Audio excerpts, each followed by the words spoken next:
Hello, everyone, and welcome to the Clockwork Cantina, episode 104. How are we doing, everybody? Today, I'm one of your hosts, Josh902. This is the other host of this show.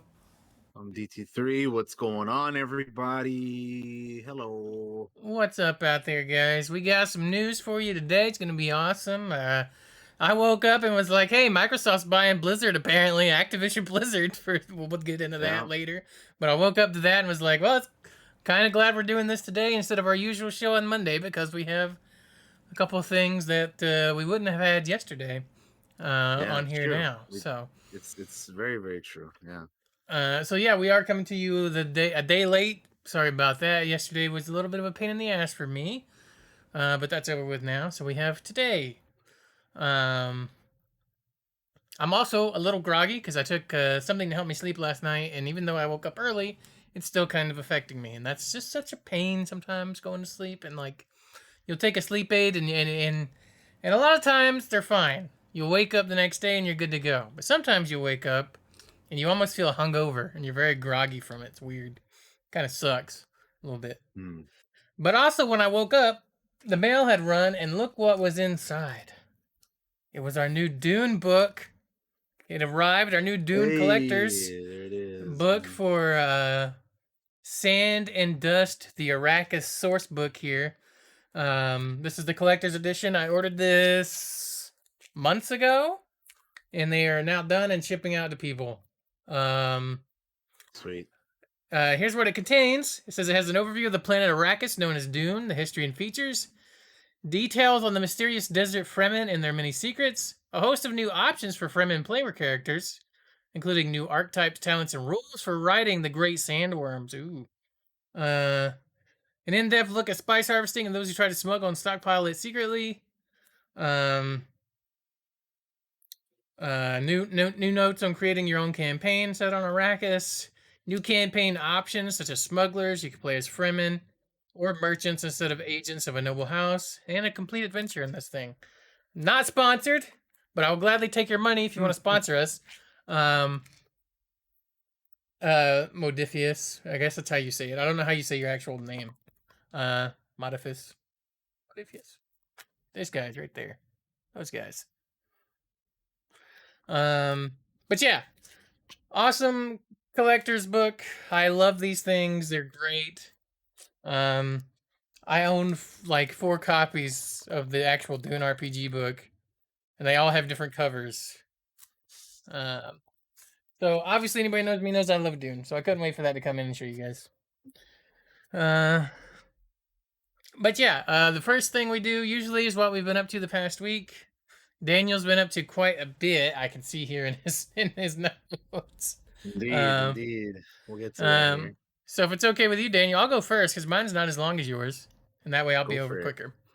I've watched all of Yellowstone season 4. So that's a thing that happened. I watched all of Yellowstone season 4. Still love this show. Still dig it. I'm dropping frames like crazy right now for some reason. Um, I've watched Boba Fett, which obviously still loving Boba Fett, digging it. I've watched The Silent Sea on Netflix. If you haven't checked out The Silent Sea, I recommend it. Daniel, I think you would like it. It's eight or 9 episodes. Mystery sci-fi. Made by South Korea company studio. It's pretty cool. So I recommend checking that out. The Silent Sea. Oh, I have a new chair. For those of you that were like last time we were on the stream, last time we were on Cantina, I think I was having severe back issues. Was that the last one? I think that was the last one. I could not sit comfortably. And so I decided it was time for a new gaming chair. And we have it. We have a new gaming chair here. So we got that in, put it together. Been sitting in it. And it's more comfortable than the old one, I'll give you that.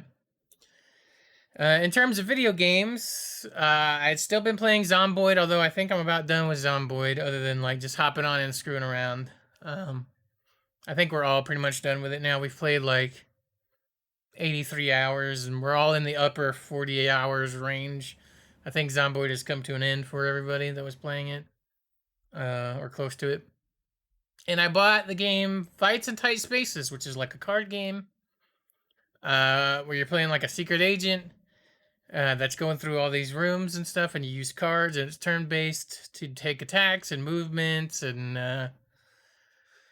try to get through each one. It very much reminded me of Slay the Spire. It's very Slay the Spire. So anybody knows me knows I played the shitload out of Slay the Spire on my Switch, and knows I really enjoyed the Fights in Tight Spaces. I played about 8 hours of that. Um, and yeah, that's kind of like all I've been up to this past week. Not a whole lot um, with things. So yeah, that's what I've been up to. Nothing super exciting, really. The new chair was kind of exciting. How about you, Daniel? What have you been up to the past week?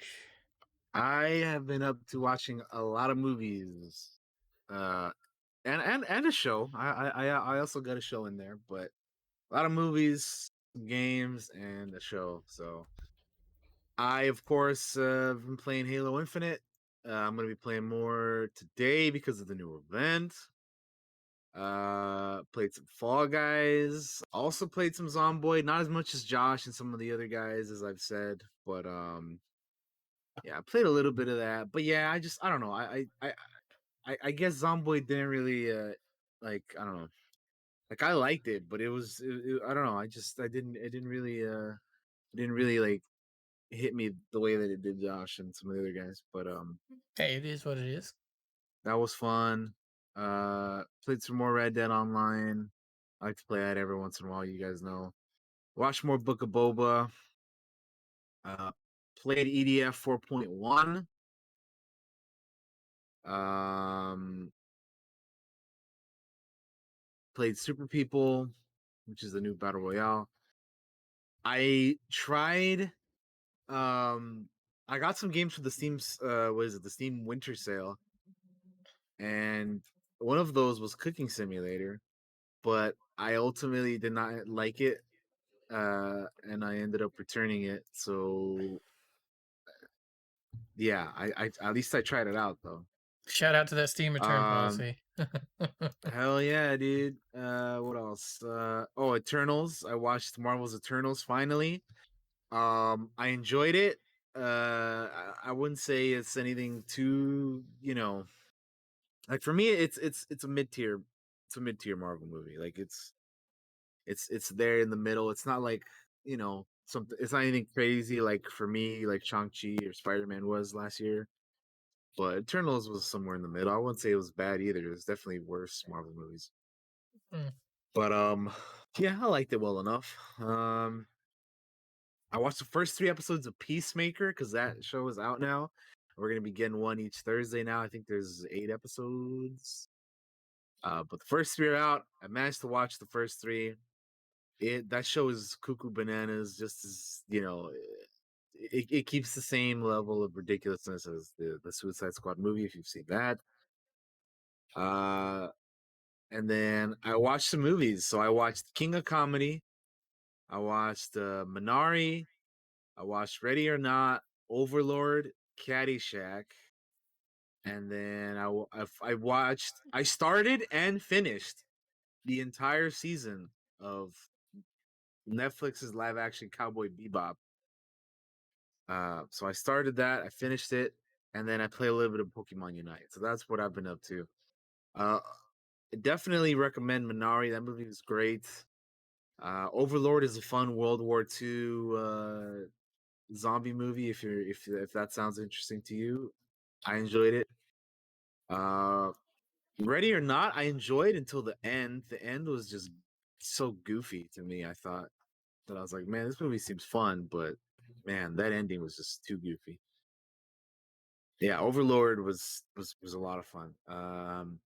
Caddyshack, I enjoyed, but I felt like it's a little outdated now if you go back and watch it nowadays. Yeah. Um, Sorry, guys. King My of shit's Comedy straight. was good as well. Another Scorsese De Niro movie. And then Cowboy Bebop. I want to talk about that for a little bit. I thought it was a decent adaptation from the anime. I obviously there are some things that are going to be different and not and they're going to miss a couple things because you're taking a 26 episode anime or something. I forget how many episodes the anime is, but it's like 20 something. And you're Yeah, condensing it into a 10 episode live action thing. They had some of the same like good beats and moments from the anime, but obviously you can't have everything in there. And they were missing a character that you normally have throughout the entire thing. So, yeah. But yeah, I mean, I liked it decently enough. I was gonna be down with the season two if they were gonna if they would do it, but I mean, now that we know it's not a thing, then it is what it is. But yeah, no, I thought it was decent. There are some changes that I'm like, what? Why would why? But again, you're condensing it from a 20 something episode anime to a 10 episode live action thing, so can only do so much. Um, yeah, and then like I said, Pokemon Unite. I just wanted to play a little bit more of that because I haven't played that in a hot minute. But that's pretty much what I've been up to, watching movies and whatnot. I'm gonna definitely try to watch more because, as we said, Josh and I have a kind of like a spreadsheet deal where we mark down all the stuff that we've gonna be watching this year. It'll be fun to see like where we're at the end of the year. yeah. Sorry guys, I know I keep fiddling with the camera, but it's like it looks funny to me, and I'm like, I gotta fix this because it's annoying me. Um, but yeah, a lot of awesome stuff that we've been up to the past week and like a day. Um, if we want to, Daniel, we can head straight into the news. I don't really have much more to really add right now. All right, into the Um, news it is. All right, so the first piece of news we got here is that the Stalker 2 Heart of Chernobyl has been delayed. yes, it has. Let me open that up for you guys. So they put out a tweet, the Stalker official account, um, where they have, it's one of those typical this game has been delayed tweets where it's like they post it's a tweet of an image that says, has a message from the team and uh and whatnot. Yeah, So yeah, I don't know. You want to read it or I should can read I? it. I can read it if you All want. right, go for it. Sorry. Yeah, go for it. It says Stalkers. We have made a decision to postpone the release of Stalker 2: Heart of Chernobyl to December 8th of 2022. These additional 7 months of development are needed to fulfill our vision and achieve the desired state of the game. Stalker 2 is the biggest project in the history of GSC and it requires thorough testing and polishing. We are convinced that the development should take as long as necessary, especially in the case of such a project. This decision is not an easy one, but we are doing the best possible to deliver you a game that can live up to the expectations. With more information, updates, and showcases coming, we have an exciting and important year ahead. Thank you for your patience and understanding. With love, GSC Game World Team, Stalker 2, Heart of Chernobyl. So basically, they just need more time to get it the way they want it. So yeah, I know Daniel and I feel the same about this. We're fine with delays, as long Yeah, as the game gets the work it needs and everything comes out the way good comes out good. Basically, yeah, everybody remembers shitty games. Nobody's gonna forget Cyberpunk anytime soon. For how its release happened and all that. Even though I know Daniel had minimal problems with it, and I also kind of yep. had minimal problems with it on the PC. And I had But a great time with the game. yeah. So yeah, take all the time you need. We always love. I'm looking forward to Stalker 2. It looks really interesting and it looked beautiful the last time we seen it, and which I think was like, I want to say, was it the E3 last year? Was like the last time we saw like a trailer or something for it.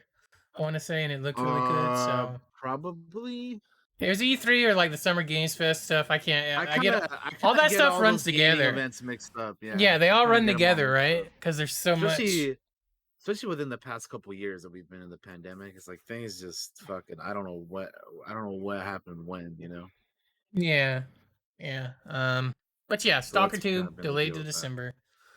Um, Yeah, it's fine. so we'll see you in at Christmas time, Stalker. Yup. Um, Next thing we have is the Awesome Games Done Quick is over. For those of you that watched that, AGDQ 2022 has ended up raising a total of $3,416,729 Mm. for at Prevent Cancer. This is officially the most they've ever raised in the history of Games Done Quick. So awesome off to those guys for all the speed running and all the awesome support and generosity that people donate over there to the AGDQ streams that and people that watch that. They raise money for causes like Prevent Cancer, Doctors Without Borders, and all that kind of all those charity organizations. So I just threw that in here because I thought it was neat, and that's a lot of money to raise, and just to show the heart and giving that gamers have. So awesome, awesome.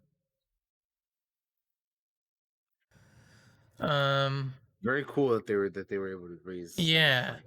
Shout I out to didn't everybody who took part of that. I didn't watch any GDQs. I didn't watch any runs. I honestly I forgot it was going because there's just so much going on here at home. So, Yeah, but yeah, yeah. I'll usually pop in I and watch actually didn't some. watch. Yeah, I actually didn't watch any either this time around. Yeah, I remember you and I watched them run like Star Wars Obi-Wan at one time one year.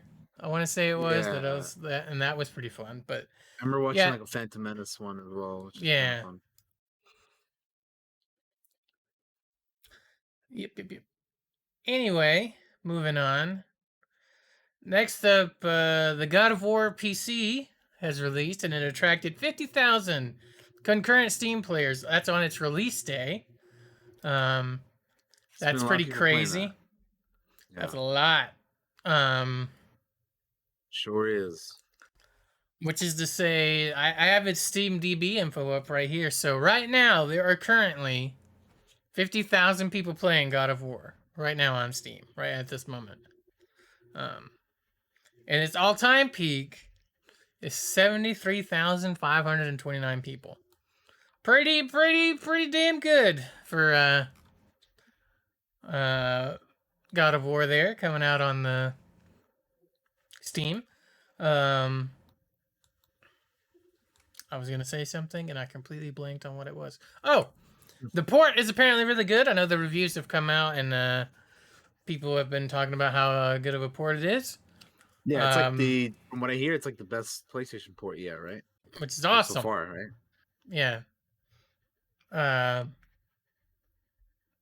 so yeah, I know some people were playing with mouse and keyboard. Apparently, those controls are working really well for some of those folks. Co, I know, was talking about it on the Drop Frames podcast the other day. So Mm. awesome, awesome. We definitely want more PlayStation games to succeed on PC because we want them all to come to PC.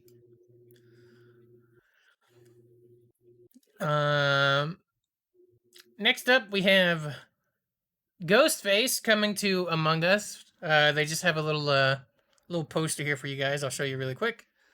There is Ghostface coming to Among Us for those of us that play Among Us. And the new Scream movie it's come out, and apparently Monkey. it's really good. Um, so yeah, if you like Ghostface, you're gonna get to wear Ghostface cosmetics soon in Among Us. That actually doesn't look too bad for Among Us, Yeah. Uh, so I like Among Us, but I could only play it like every once in a while because my lying to my friends and having really high anxiety is really hard sometimes. So, um, but yeah, I do like to play it every once in a while. Um, Next up, we have a Dying Light 2 Stay Human gameplay trailer. I threw this in here yesterday, I believe. We'll check that out if we want to, Daniel, if you want to open her up. Yeah, I'll count us I down. will open her up. Let's see. We'll play it. All We'll right. play it with sound for you guys. Um, So Dying Light three. Oh, 2. yeah. Three, No. 2, 1, go. Let's check it out. Sweet. Love you too. You better get it right. Now listen, Steve, don't try to warn anyone I'm here. Rainer said you were a pilgrim. None of your business. You think your barking will make an impression on me? Did you know Is that Troy Baker, the NFT guy I hear? Oh my lord. We didn't throw that in the news, but we should definitely talk about it. Oh, dude, yeah. Yeah. A long time ago, Waltz hurt her. He took her from me. And I That's him though, right? Or am I? I think it is him. Yeah, I think he. Yeah, because I'm like, I've heard this guy's everything, so Yeah. we kind of at this point know what he sounds like. So. Maybe I can help you. Welcome to paradise. Look around, Aiden. What do you see? Something people outside the walls could only dream of. Who would have thought the end of the world could be so peaceful? I wish Crane could have seen this. Oh, this game looks very pretty. To say you were worried. Death is how we thank traitors. You didn't say you were working for Aiden. I don't work for Ader, I work for myself. Here we're all infected. Are you scared of him? Most people are. Zombies.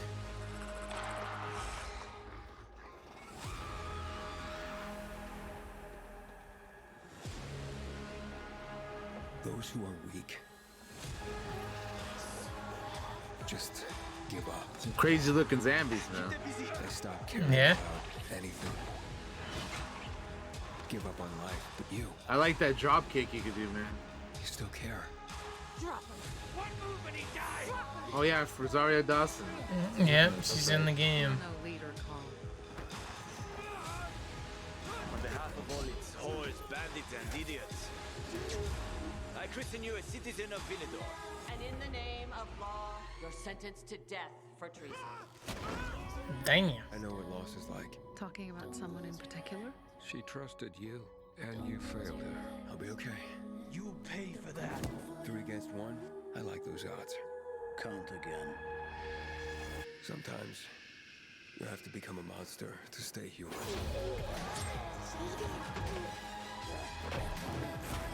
Ow.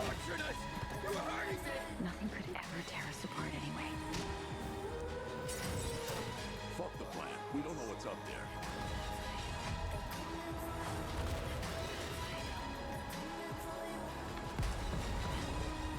You understand nothing. A little boy wants to pretend he's a grown-up. A precious little boy.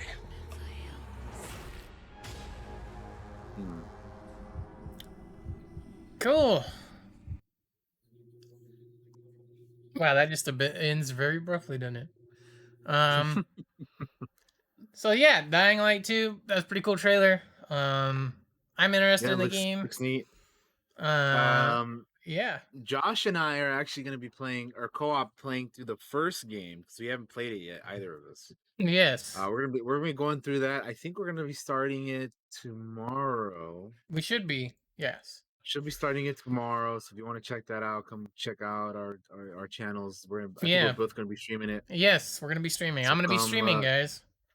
Come check that out. That'll be fun. Doing some co-op zombie killing. But yeah, this game looks cool. I like some of the melee and the fighting stuff that they showed in there. That's a I very heavy particularly- story trailer. Yeah. Yeah, I particularly like the kicking that you can do in that game. Yeah. I think we can do it in the first game too. I remember watching Dying Light trailers for Really? like the first game, and you could do like the drop kick and stuff. I want to say that's in the Oh first well, game. you're gonna be seeing me doing that a lot if we can. We're gonna be because doing double drop. We're gonna do wrestling moves like crazy. Okay, like Yeah, dude, I want to suplex a zombie, bro. Like, let me do that, please, game. Let me just pull out a fucking a chair out of nowhere and smack the shit out of somebody with it. But anyway, yeah, that trailer looks good, man. I'm just excited to play the first game tomorrow. You know. Yeah, it'll be fun. to kind of get some more of the context, maybe, of what's going on in this trailer. Maybe, yeah. Yeah. But yeah, looks good. All right. What's next, Daniel? I think did you Dune put the Dune down? Spice Wars will launch lean, but will add major features over time. Shai Halud. Multiplayer and a campaign will come after the initial launch, which is surprising because if you're gonna have multiplayer and a campaign after the launch, then what the hell is the base game gonna be? Right? But anyway, Dune Spice Wars was originally announced at the 2021 Game Awards with a short cinematic trailer. Developer Shiro Games released an FAQ on Friday that reveals more information about the strategy game. The game combines RTS gameplay, like base building and unit management, with the larger 4X style scope and scale. Shiro Games and publisher Funcom aren't ready to announce a price point yet, and the game will go through early access. Players will start off with houses Harkonnen and Atreides as playable factions, as well as two others at launch. A fifth faction will be added to early access, along with more later. Uh, I suppose that the first build of the game will be focused entirely on gameplay, which takes place across complex, procedurally generated maps, and players will have to manage the intrigue, politics, armies, and more as they fight over control of Arrakis. The spice must flow. So from a quote from one of the developers, he says, "We will definitely do multiplayer, but it will arrive as a major update later in early access. Single player campaign will also be an update sometime during this period." The game will also launch without player-made mods, but the FAQ states that with enough demand for mod support, they would be more than happy to look into the possibility. Cool. So there you go. There's some Dune Spice Wars news I for got you. predictions for factions. All right, we already know the first two: Yes, Atreides, Harkonnen. yes. We're gonna get What are the other Carino. two? We're gonna get Fremen, and then they said like a bonus fifth faction, right? We're gonna get the Bene Yes. Gesserit. That would be my predictions on That'd be neat. factions. That'd be neat. Yeah, 4 at launch. 2 of them we already know, and then another one in a future update. So Shiro Games, they're the guys that did the biggest thing for them is Northgard, I think. And I remember I am a supporter of Northgard. They gave me a key for Northgard, so maybe they'll give me a key for 2. Oh, nice. But Northgard's really good. I remember playing it very early, and they're I feel like they did early access the way that it sounds like they're gonna do it with Dune here. I feel like these guys kind of know what they're doing, especially after playing Northgard. It's a very fun game if you haven't played Northgard. Check it out. But yeah, I'm pretty excited for this Dune game, man. I want Spice Must Flow, bro. Let's go. Yeah, they're Yes. definitely doing early access there.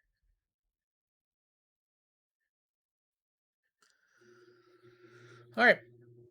What's The next, thing we Daniel? have is a little 30-minute teaser for the Cyber Showdown event happening today, or I guess has already started today in Halo Infinite, which I'm gonna be playing this after stream today. Like after we're done with this, I'm gonna hop on Halo and get started on this event. So it's a little short 30-second thing. I've already seen this. It's a little cool little machinima style video, but let's check it out. 30 seconds. Let's check 3, it. 2, 1, play.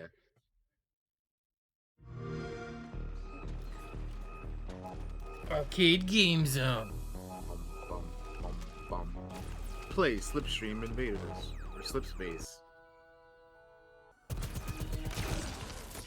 Oh, you gotta watch your 6, bud. Again, got shot in the ass. Who doesn't Oh, you want a get your neon fucking mohawk, dude? Come on. hologram mohawk. Let's go. There's a bunch of other stuff so that they didn't show off in there. They obviously added stuff in the item shop, but they also have other stuff you can unlock just by playing the game. So there is like 10 ranks. So the first one you get a stance, the second one you get a weapon skin color, third one you get a backdrop, fourth one you get a backdrop, fifth one you get like a little helmet visor, sixth you get armor skin, 7th, you get like a little knife to add onto your weapon, like a little charm for your gun. 8th, you get another visor. 9, you get a color variant for the AI, and then 10, rank 10 is when you get the neon mohawk. So that's gonna be fun. I'm excited to check that out later. They also should have fixed the big team battle thing today, so I'm hyped to be able to play with friends again in those big team Yeah. battles because I really enjoyed that when we first got into it. Yep. I All like right, Halo, but I've been having a hard time playing the multiplayer because I suck really bad. So man. I need to play more because I'm not gonna get any better just by not playing. Yeah. All right. Well, here's the big news, man. You ready to get Yeah, into the big one? here's the big one, y'all. Microsoft is buying Activision Blizzard for $70 billion. I think it's actually like It's like 67 point 60, yeah, something. I 60 want to say. something. I thought it was like Uh, 68 or 60. I don't know. It's like it's a we little under 70 billion, but let's be that real. is a It's 70 lot of billion. That's money, a dude. lot of money, dude. That's a shit ton of money, man. Holy fuck, dude.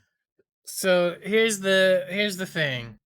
Um, I'm trying to get all the info. So the info is all over the place. Um, but yeah, the report came out. I think it was the Wall Street Journal come out and said, "Hey, Microsoft is buying Activision Blizzard, the troubled publisher behind Call of Duty and World of Warcraft, which has been facing crisis over the last year following numerous reports of sexual misconduct and discrimination." It's a gigantic fucking deal. Like, it's kind of like nuts because Microsoft has been on a tear lately with buying up companies, Yeah, right? dude. They've Like, been buying everything. Yeah, everything up, man. It's and crazy. it doesn't seem like they're gonna stop until they legally have to, right, to keep them from having like a monopoly or whatever. So, um, yeah, it's just under 70 billion.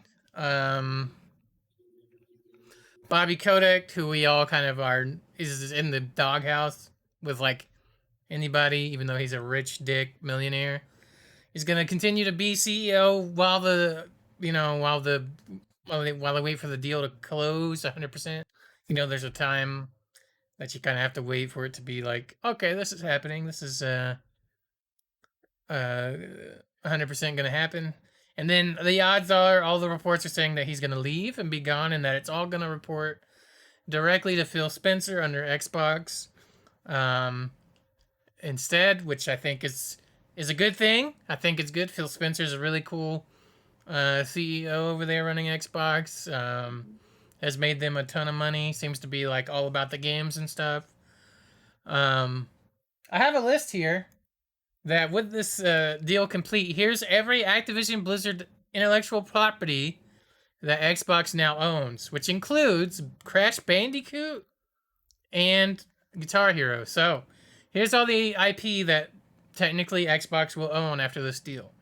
They will own Blur, Caesar, Call of Duty, Candy Crush, Crash Bandicoot, Diablo, DJ Hero, Empire Earth, Gabriel Knight, Geometry Wars, Guitar Hero, Gun, Hearthstone, Heroes of the Storm, Hexen, Interstate 76, King's Quest, Lara Bow Mysteries, The Lost Vikings, Overwatch, Phantasmagoria, Pitfall, Police Quest, Prototype, Quest for Glory, Singularity, Skylanders, Soldier of Fortune, Space Quest, Spyro the Dragon, StarCraft, Tenchu, Legacy Games, Time Shift, Tony Hawk's Pro Skater, True Crime, World of Warcraft, and Zork. That is fucking insane, especially because like Spyro and Crash Bandicoot are like PlayStation staples, right? Like that's what I remember those things being on. Like that's insane that they will own all of this. Apparently, the general feeling is, let me see where I can find it here. Jason Schreier. I'm looking at Jason Schreier's Twitter, by the way. So some of the sentiments that he's heard from Activision and Blizzard employees today are optimistic about management changes and the positive culture at several Xbox-owned studios. So that's the thing. Phil Spencer and the Xbox guys, they're apparently really known for having really good, positive work cultures at their studios. But they're also the employees are also like mad because it's kind of giving Bobby Kotick a big payday and a soft exit instead of like being forced out. Yeah, I Um, mean that's a fair point. Yeah, which I think is totally fair about that. I personally think that ultimately it's going to be a good thing. I Um, agree. uh, I do, I do am like on the side of the employees here that I don't like. You know, it kind of gives Bobby Kotick, and not just him, but everybody that was kind of like a shitty person at Activision Blizzard, kind of like a big payday, and then they get to kind of have a walk off silently into the. Not that they're already not fucking rich ass billionaires, whatever the fuck. Um, get to walk off into the sunlight, and that'll be it, and over with now. The good news is, under Xbox, things will probably flourish. A lot of Mhm. things will improve. A lot of things will be better. Especially if you've ever heard somebody like Phil Spencer talk, you can really tell that he's somebody that cares a lot about video games.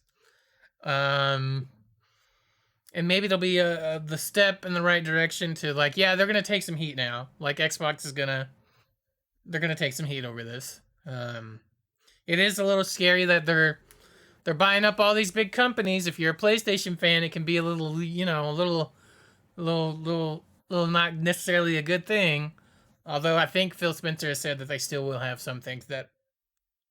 So one article I said they want to keep having some things that are PlayStation to remain kind of PlayStation's kind of stuff. But um, isn't it crazy that it felt like just a not even that long ago, which maybe it was a long time ago now. It's like it felt like Xbox was like not doing that well, and then like Yeah, Phil it was like Spencer stepped in and not took that over, long and ago. I like mean, I remember it's like, yo, Xbox was not doing jack yeah, shit, dude. And then now they're just they completely turned it around and mm-hmm. they're doing big things, man. It's crazy. But it is crazy that they're kind of monopolizing all these fucking, you know, they're just buying up all these studios, man. It's kind of nuts, dude. Yeah. Um. So that's the big thing that happened today. So I'm kind of glad we ended up doing the show today instead of yesterday because we get to talk about that while it's fresh. Um. Yeah. Yeah, Uh. I was gonna.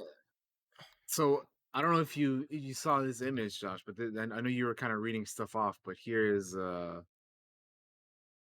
kind of Yeah. like Hit me. one of the if you want to show everybody like kind of some of the stuff that they've acquired uh Yeah. Let's open that up. here. I know you already named some of these, but we got Xbox now plus Activision, Blizzard, King, and then we have some of the big the big games that they have like Overwatch, Diablo, Call of Duty, World of Warcraft, Candy Crush, StarCraft, and we got some of the studios then at the bottom there like Treyarch and Raven and High Moon, Sledgehammer Games, Beanox, Infinity Ward, Demonware, Boys for Bob. So there you go. Look at that, man. That's kind of nuts that they have all of that now, you know. And then yeah, Now, it's a close your go eyes and for it. think about this, Daniel. Think about What's this. that? Diablo, Yeah. Overwatch 2, World of Warcraft, coming soon to Xbox Game Pass. You know what I mean? Yeah, Like, no, yeah, it's yeah. that's Yeah, crazy to think it is about. crazy. Yeah. Um, People were talking I about them having like a subscription with World of Warcraft, hopped into that stuff, all that. That's just crazy to me. Yeah. Please continue. yeah, no, I was just it is gonna be interesting now that they own some of this stuff. Like what like will Call of Duty and Overwatch become Xbox exclusives? Probably not, but it's just it raises all these like interesting questions of like what are they gonna keep solely for themselves and what are they gonna be like, all right, you guys can have this too, you know? Hmm.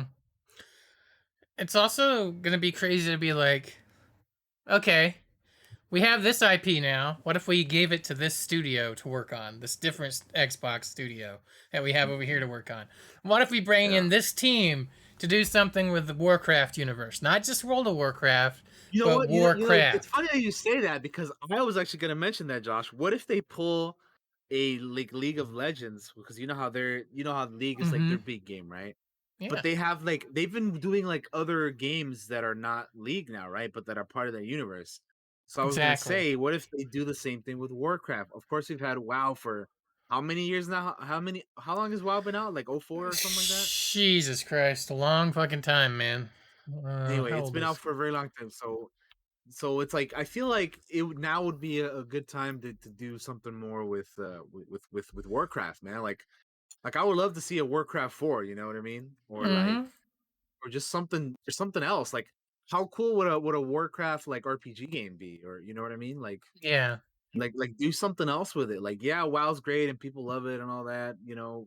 But like I would like to see something more in the Warcraft universe because I think it's too I think it's too interesting of a world to just leave it in an MMO for forever. Mm. You know what I mean? Yeah. And Xbox is So kind of I getting would like to see into. more. They're kind of getting into like TV shows and things too. Like we're gonna have a Halo Yeah, TV series. I mean, you now own yeah. all of this IP, you know, and look, take a lessons from like So the League guys with like their like shows and stuff on Netflix. with Arcane and whatnot, which I haven't seen yet, but I'll probably watch soon. Anyway, I was gonna say, as an Overwatch guy, God I damn it. would love to see an Overwatch show, kind of like those little like Shorts. mini Yeah. cinematic things that they do. Dude, if they did something like that, I would be all about it, man. I would love to see something like that, man. I Yeah. think that'd be really, really cool. It would be. It'd be really cool. Sorry guys, my monitor. I put my hand on my monitor and I don't have it tight enough and it fucking slid down a little bit. And that's why everything got whacked a minute. But yeah, this would be it's insane. They own so much IP now that man, it'd be crazy. Police Quest was like the thing that kind of gave birth to SWAT and stuff like that over there, I think. So like I don't know. Like what if StarCraft could become a whole other thing. The fucking Diablo could Yeah, be a whole other could different literally thing now. do a bunch of other stuff with these games, and it's kind of exciting, man. But It's interesting and because I neat and think, exciting. Yeah. yeah, I think that as as uh as when Max von Sydow's character in The Force Awakens said at the beginning of that movie, this will begin to make things right, man. Yeah, right? I I think hope so. this is gonna be the mark of good things for flipping and Blizzard around and all that stuff. You know, yeah, we hope so, right? Because they've been they're like the one. Well, I say the one, but Activision Blizzard both have kind of been the big like the everybody's been shitting on them for a while. And granted, it is it is warranted, but with some of the shit that they've done, which we've talked about already many times. Um, but yeah, it just hopefully they can.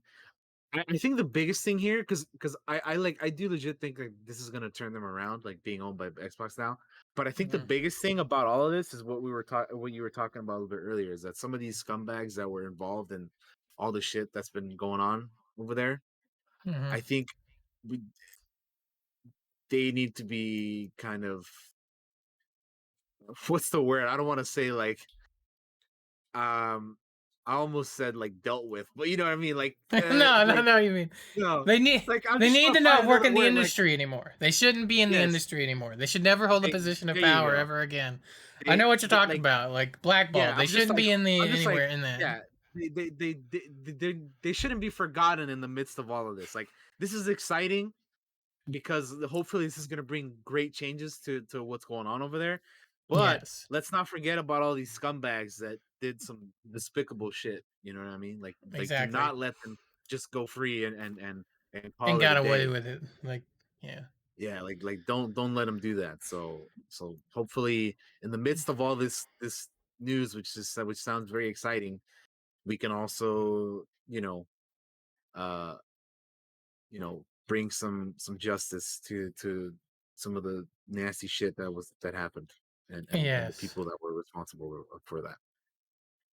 yeah. But it's definitely interesting, crazy. Was not expecting to see that when I woke up out of my grogginess, Yeah. and I looked at my. I do two things when I wake up. I check my email because I get a bunch of Kickstarter emails, and I always want to know if something's shipping because it's exciting. And I'll look at the gaming news. So I'm like, I wonder if there's anything I need to throw in the news before we And get started sure enough, today was the today. day. And yeah, I saw that and I was like, oh, that's just a rumor. And then I read past it and it said confirmed. And I was like, wait, what? This is actually happening? What? It's crazy. Which, by the way, there's Yeah, still some it's more big on news. this. I have another Yeah, article go here for it. from Polygon that's about will Call of Duty and Blizzard games be Xbox exclusive? Here's what Microsoft has said on that. So this is an article over on Polygon. Go check it out. It says Microsoft's acquisition of Activision Blizzard brings major game franchises like Call of Duty, Diablo, Overwatch, StarCraft, and Warcraft to the house of Xbox. It's a coup for Microsoft, which not only grows its number of eternal game development studios to 30, but it's also a major boon for Game Pass, the company's game subscription that brings subscribers a monthly menu of games for Xbox consoles, mobile devices, and PC. The Game Pass library will eventually include Activision games, Microsoft confirmed, but likely not until 2023 when the deal is expected to be complete. So this deal won't even be complete till next year.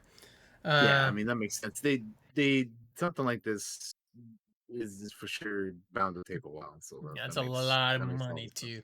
Like, I wish Yeah. I could put into words how indescribable that amount of cash is, but it's insane. Um, So here's what this article continues saying. But what does Microsoft buying Activision Blizzard mean for players on other platforms? Will games like Call of Duty and Overwatch become Xbox console exclusives? Microsoft isn't saying for now.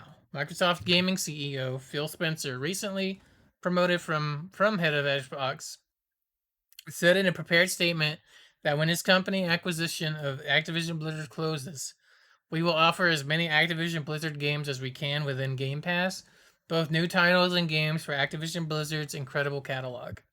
It's unclear what could limit Microsoft from offering all of Activision Blizzard games through Game Pass, but World of Warcraft, which has its own subscription-based model, could be excluded from Microsoft's plans. This is just Josh talking. I don't believe that. I believe they will have some sort of combination of subscription. You'd be crazy not um, to include, like, maybe if it's even $5 more on Game Pass, to get more people into Game Pass and get like a monthly subscription to WoW or something too. I could see that happening. Maybe even $10. You get like a $5 discount for getting in addition to that. I could see that happening.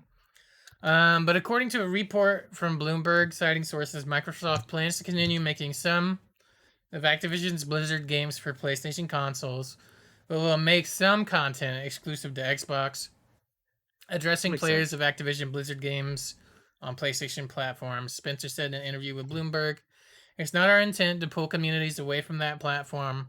We remain committed to that." That report didn't mention Nintendo Switch's platform, where Blizzard games like Overwatch and Diablo 3 have been released in recent years. The approach sounds different from Microsoft's plans to bring Bethesda Softworks games like Starfield and The Elder Scrolls 6 only to Xbox consoles after acquiring parent company ZeniMax Media in 2020.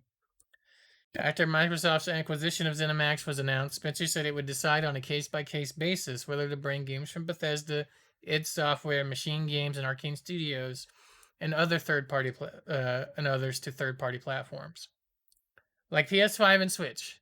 Microsoft ultimately decided to keep games like Starfield due this November exclusive to Xbox Series X and Windows PC as an incentive to Game Pass subscribers.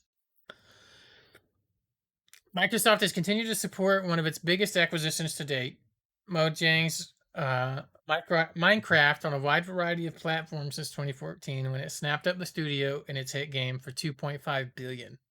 It could conceivably do the same for future Activision Blizzard releases, in particular Overwatch 2 and Diablo 4, which could launch next year in advance of the acquisition's closing.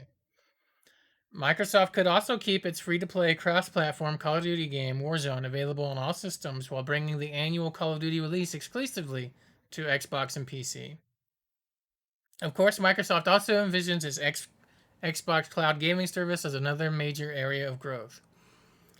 Through the cloud, we're extending the Xbox ecosystem and community to millions of new players, including in global markets where traditional PC and console gaming has long been a challenge. Microsoft CEO Satya Nadella said in prepared remarks Tuesday. When we look ahead and consider new possibilities like offering Overwatch or Diablo via streaming to anyone with a phone as part of Game Pass, you start to understand how exciting this acquisition will be. So it is crazy that this is happening. I think we've already said that all need to be said. Ultimately, I think it's going to be a good thing. Xbox is going to take a lot of heat right now.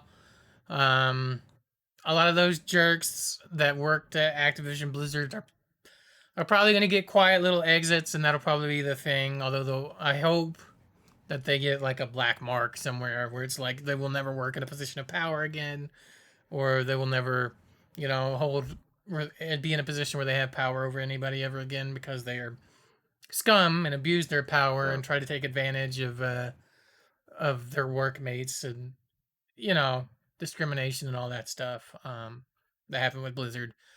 Everybody knows how I feel about Blizzard and their recent problems. I've ranted about it extensively. I hope that this is the right step to set things right.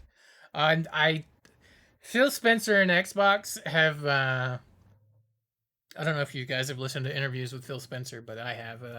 Particularly the Drop Frames interviews, and he seems to come off as a guy that really cares about gaming, video games, and the people that purchase games and gaming from not just him, but like all the platforms. He seems to really care about that.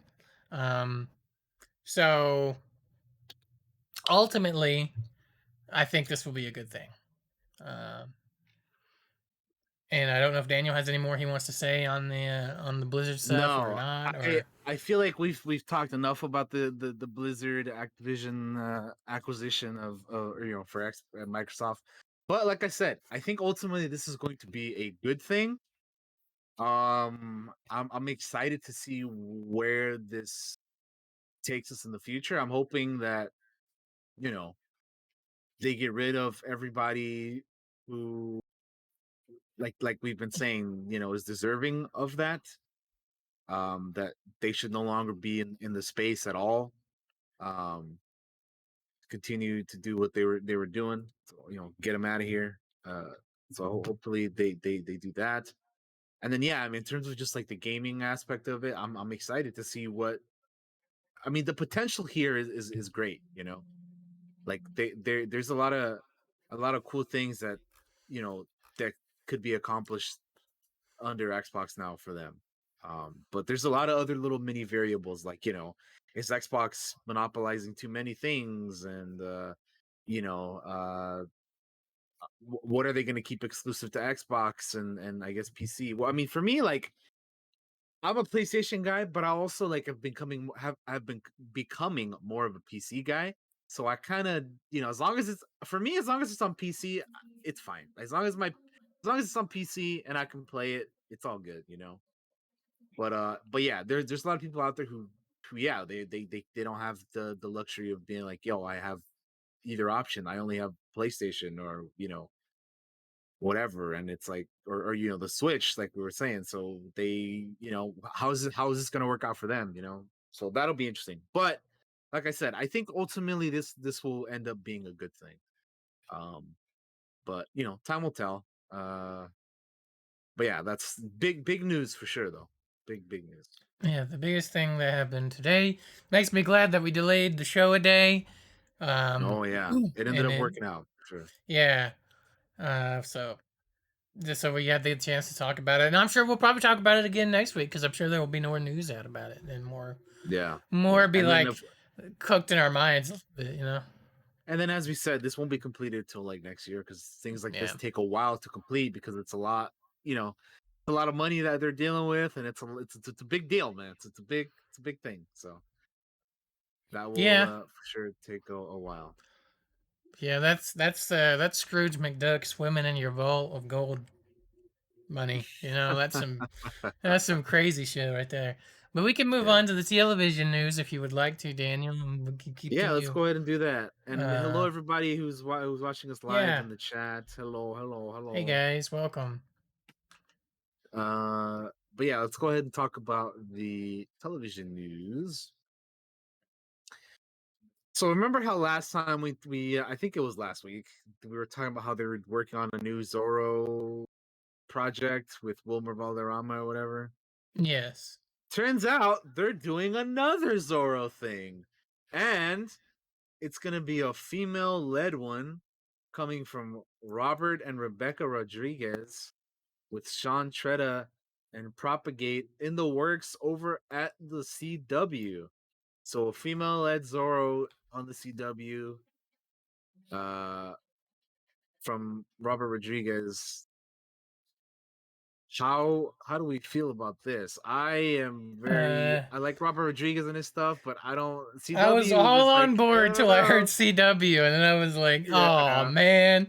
You know, because I'm kind of yeah, like, I'm not yeah. on the outs with CW, but I'm like, I'm just kind of done with their style that they do No, over I there, feel you, man. I feel you. I used to watch a lot of their stuff, like all the DC things, but now I'm just like, yeah, I can't with their stuff, man. Like they also like one of my big problems with them is they tend to do like the 22, 23 episode seasons. And I'm just like, I don't have time for that, dude.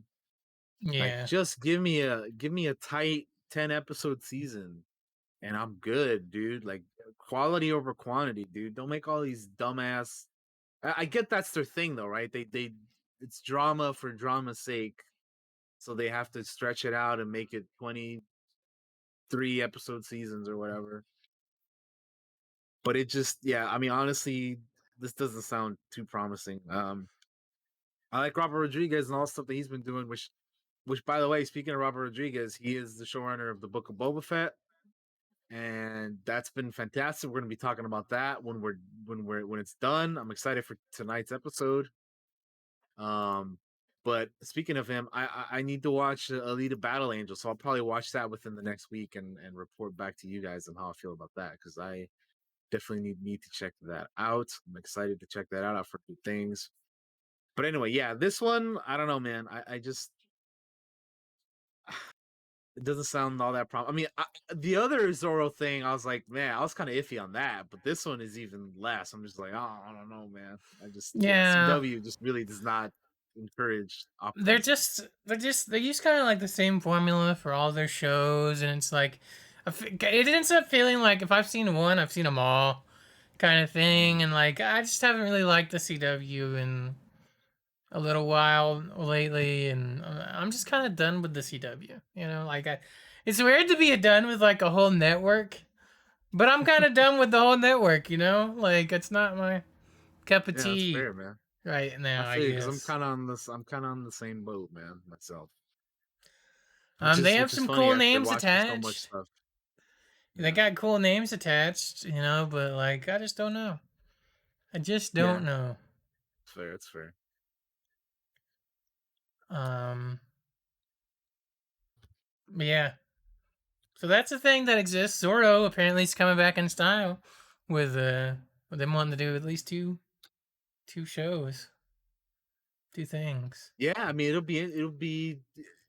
it's kind of interesting how that works, right? Like they have like just in general, they have like a franchise or a property or an IP, I guess is the right term for something that they haven't done in years, and then like just out of nowhere, like then they announce like multiple projects on that thing, and it's like, wow, you guys haven't done anything on this for years, and now all of a sudden you got multiple things coming out for this.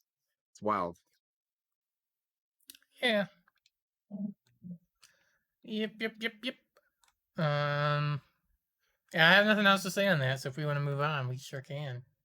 Yeah, we'll move on. All right.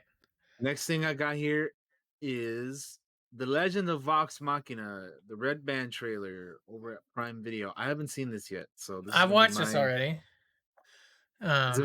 my first time reaction here. You guys can check that out. If you want to count us down, Daniel, you can. Yes, we are going to start this in 3, 2, and 1. Play. Evil Prime Video. rises. only hope lies in these brave warriors. What the fuck? Right. Who else have we got? It's funny how, well, I'll speak on it after. Okay. I'm sorry, who the hell are you? But Vox Machina, we fuck shit up. They fuck shit up? Is that like actually from the show? Did they actually say that? Yeah, I'm pretty sure they do. Yeah. You can't be serious. That's funny, man. Them for such a task. Our reputation is Alright. less than stellar. I have some things to say, but I'll speak after this is over. Gold isn't getting us anywhere. Maybe we try doing some good this time? Boring.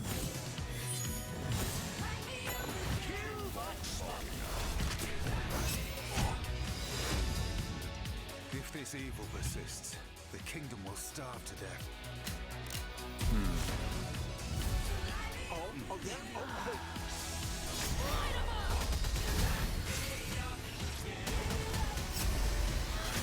I suggest we run right now. Fuck that. We fight.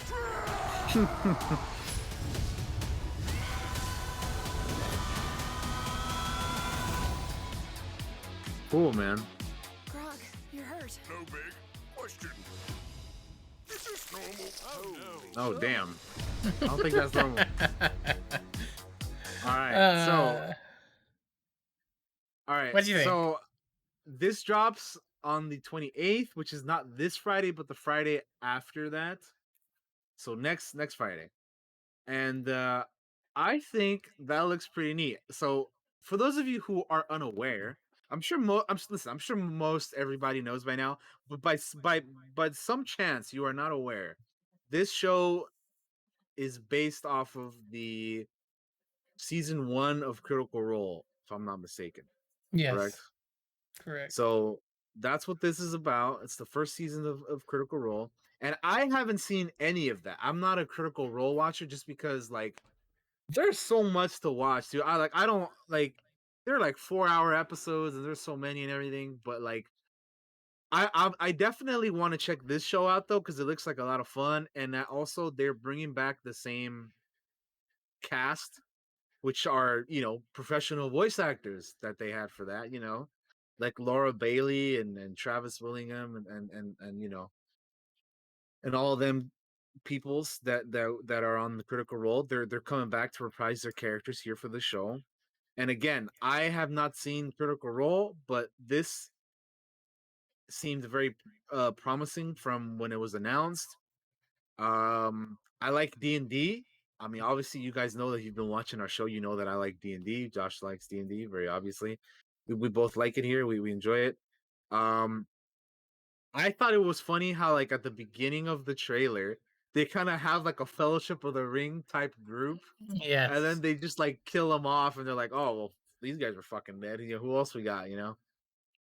So that was kind of a funny way to start the trailer. And then I just I guess I kind of, even though I mentioned it that it was a Red Band trailer, I kind of just like it kind of caught me off guard when they when they said that one thing of what was it, fuck, I don't know the character's name, but it was like The big bald I guy. want to say Which guy? no, not him. It was the at the I'm trying to rewind it and go back to it.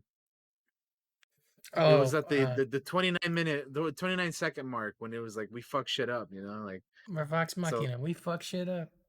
yeah, that line. I was like, I wonder if they actually said that on the Critical Role, which I guess would make sense if they did. Yes, they did. kept They did it say it on the clear. show. There's even a moment during the show that's where funny, like man. Travis's character is like ordering the crew to attack, and he's like, "Vox Machina, fuck shit up!" So they start killing everybody. Like it's pretty good. Oh, that's Scanlan, the little short guy. That's Scanlan. If I could find a photo of all the characters, here we go. I have them open. I'll tell you each character. From left to right, this is Percy DeRollo, Grog, Scanlan. This is Pike. I missed Pike down here. I didn't see her. Down here next to Grog, and then Percy is Pike, and then you Yeah. have Scanlan. You have I'm brain farting right now. Mercia's fucking druid's character. Hang on, let me get the whole names. Like my look, in my defense, I'm very groggy today. That's Keyleth. Keyleth, and then there's the twins, which are Vex and Vax, or Vax and Vex. I get them mixed up. Everybody gets them mixed up. Vaxildan and Vexalia. And then there's a bear. I don't know if you saw the bear, which is in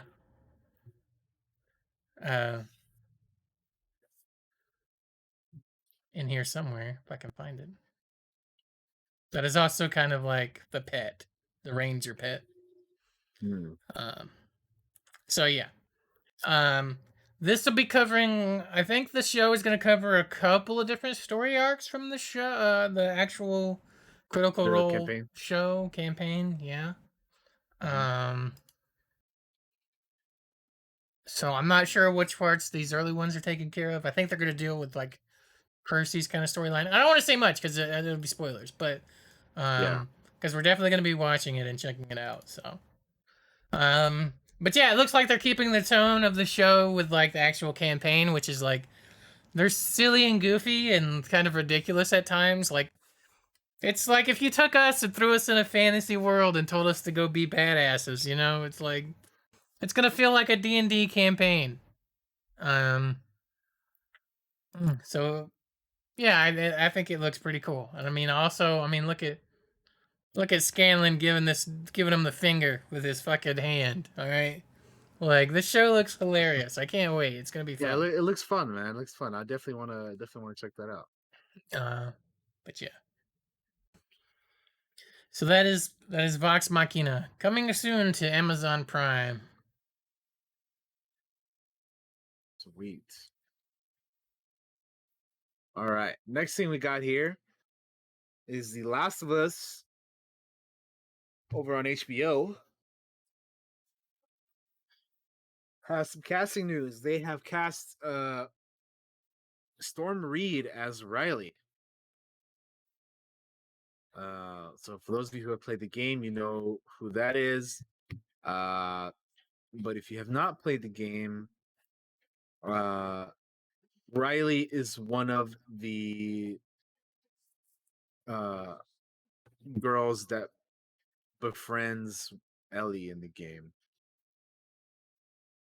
And I don't want to say more than that, but she's one of Riley's friends or one of Ellie's friends from the first game, and she has a pretty big prominent role in the DLC for the first game, which I believe was called Left Behind. Last of Us Left Behind, I think, or something like that. But yeah, so anyway, character that from the DLC that they're that they have now cast for the show. And Stormreed's she's been in some stuff in her young career. I think one of the things that people may recognize her from or one of the bigger things that people may recognize her for, I think like maybe Euphoria is like a big show that's going on right now that people may know her from. Or she's been in like, I think the biggest thing that she's been in is that Wrinkle of Time movie that came out like a few years back. That's probably her biggest thing. But yeah, so that'd be cool to see her in something like this. Oh, she was also like for the comic book crowd, she was also, I believe, Bloodsport's daughter in the Suicide Squad. That's where I was trying to think of like where she's been in something that maybe more people have seen, Yes, and that's what it was. Yes. So she was Bloodsport's daughter in the Suicide Squad. But yeah, some Last of Us casting news. I think that's a solid choice for Riley. Yeah. Next up, we have some Moon Knight news, which I was very excited about. I'm very glad that we finally got this last night. So we first of all we have the poster for Moon Knight, which I think this is a crazy cool It's a cool poster. I think poster. they It's did a cool good shit. job on it. I like Check it a this lot. out. Yeah. You can go ahead and show the stream there. Yeah, look at that, guys. I think that's cool, man. It's the hand, and then you got the Moon Knight logo. Original series coming March 30th. Only on Disney Plus. I am very excited for this. This is like my Yeah. most anticipated of the shows that we're getting on Disney Plus. And it's good that we now have a release date. I'm kind of like bummed that it's coming on the 30th. I thought it would be here sooner, man. Because this means that from now until then, we kind of don't have anything. Like that means that the last Marvel thing we had was Spider-Man, and then the last show before that was Hawkeye, and Hawkeye's been over for a while now. So Yeah. kind of wish we had more something else in between now and then. But I'm also a Star Wars guy, and you get and we have Book of Boba right now, so I'm happy to have something that I can watch in the meantime, or that's some of us who are both Star Wars and Marvel fans can watch in the meantime. But if you're just a Marvel fan for whatever reason, and you don't like anything else, then you're gonna have to wait, I guess. Yeah.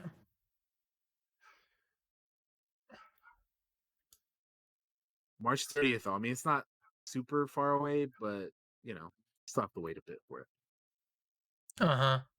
That's the Okay. poster, and then we have the trailer. So throw You can count up us the down, trailer. It's Daniel. like a minute 57. We will watch this in. Well, by the way, I actually reacted to this. So if you want to go check out my initial reaction, you can go check that out on my YouTube channel. I watched this already, and yeah, you can go see what I thought of it initially there. But let's do the countdown here. We are going to be watching this in 3, 2, 1, play. Hello, and welcome to Staying Awake. I have a sleeping disorder. I can't tell the difference between my waking life and dreams. Hello, and welcome to Staying Awake.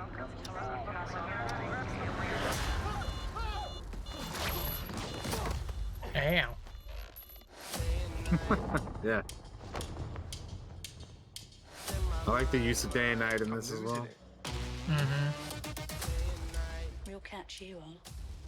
You're bloody useless, Stevie. Stephen. I can't tell the difference between life and dreams. Thank you. Lost the contact lens. Hope you find it. Thanks.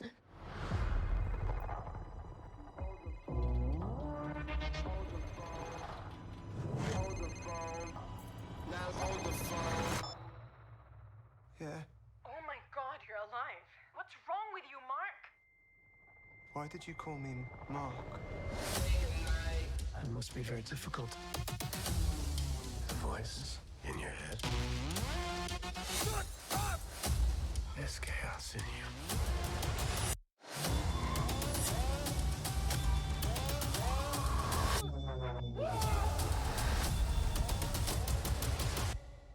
Embrace the chaos.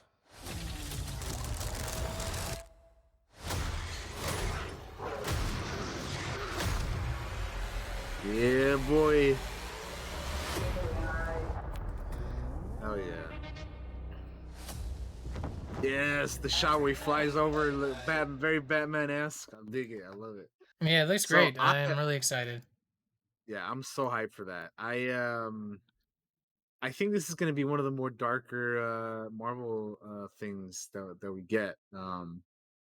It's also going to have to deal a lot with like mental health shit because, as you can see, our main character here is dealing with some shit. And honestly, I just love the way the suit looks and everything. Like yeah, I can't wait. Marvel's Batman is here, baby. He's gonna fuck some shit up, and I can't wait. It's gonna be a lot of fun. I'm looking forward to it. I saw some people were like having some jokes at his accent that he has, like his like British accent that he has in this. I mean, I even said it in my reaction. Well, that sounds kind of funny, but I like Oscar Isaac though. He's a good dude. So I'm excited to see this show. Uh, and yeah, we gotta wait a little bit, but not too much longer. So can't wait. Yeah, I think the trailer looks good, and I was also a little thrown off by the accent because I wasn't expecting it, and I was like, it's okay. Um, but yeah, I love the costume. I like how it looks. I like how it kind of envelops him like a mummy. Um, I like that we're kind of getting into the Egyptian type stuff with Marvel. Um, and I look forward to the show, and I look forward to it being kind of trippy, because it definitely looks trippy, and yeah, like when he wakes up and he's like driving and he's just shot somebody and he has a gun and he looks at it and he's like, oh god, what have I done, kind of deal. So hoping for more of that stuff. So it looks really good. I can't wait. Yeah. What do we got next? The other thing that we got here is something that actually dropped earlier today, and this is the last thing that we have for TV news. But it is a official trailer for the Cuphead show. Oh. Over at Netflix. They're doing a Cuphead show, and yeah, let's go ahead and check this out. I haven't seen this yet because again it just dropped earlier today. I haven't either. But we are going to start this now. 3, 2, 1, play.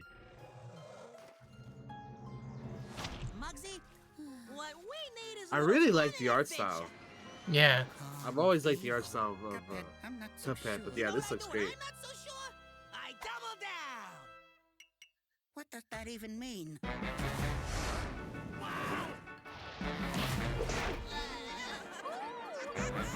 Let me introduce you to some friends of mine.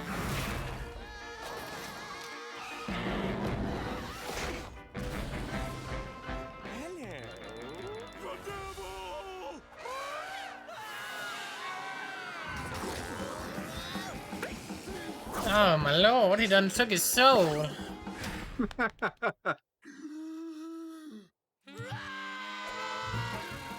love it when they run.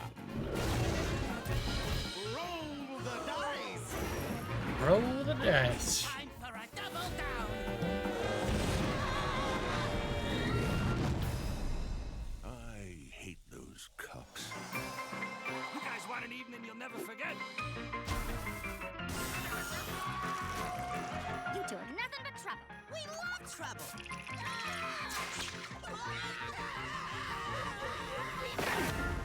We do? Well, if you're looking for fun, Yes, we're looking for fun. then a We got the heebie-jeebies. Let's go!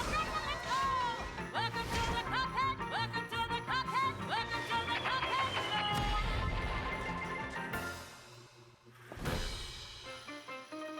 I'll get that cup. Huh?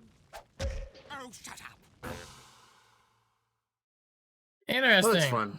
Yeah. It definitely doesn't seem like I would get as frustrated watching this as I would playing the game. So I'm all for it. And it's a beautiful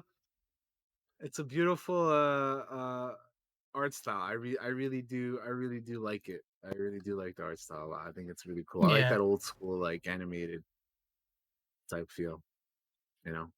So yeah.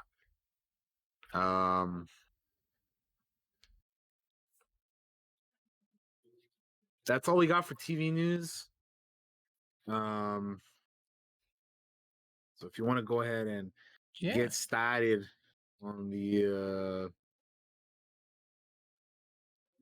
final part of the news, which is the Movie news. the movie news. Oh, We can excuse go me, ahead guys. and do that really quickly. Let's go ahead and get that going here. All right, so what do we have? We have Pig director Michael Sarnowski is going to helm the next A Quiet Place movie for Paramount. So, Jeff Nichols left the project in October, but Paramount Pictures has moved fast on his replacement. It looks to have found one of its more sought after rising stars in town. Pig director Michael Sarnowski is in the negotiations to helm the untitled next installment of the Quiet Place franchise.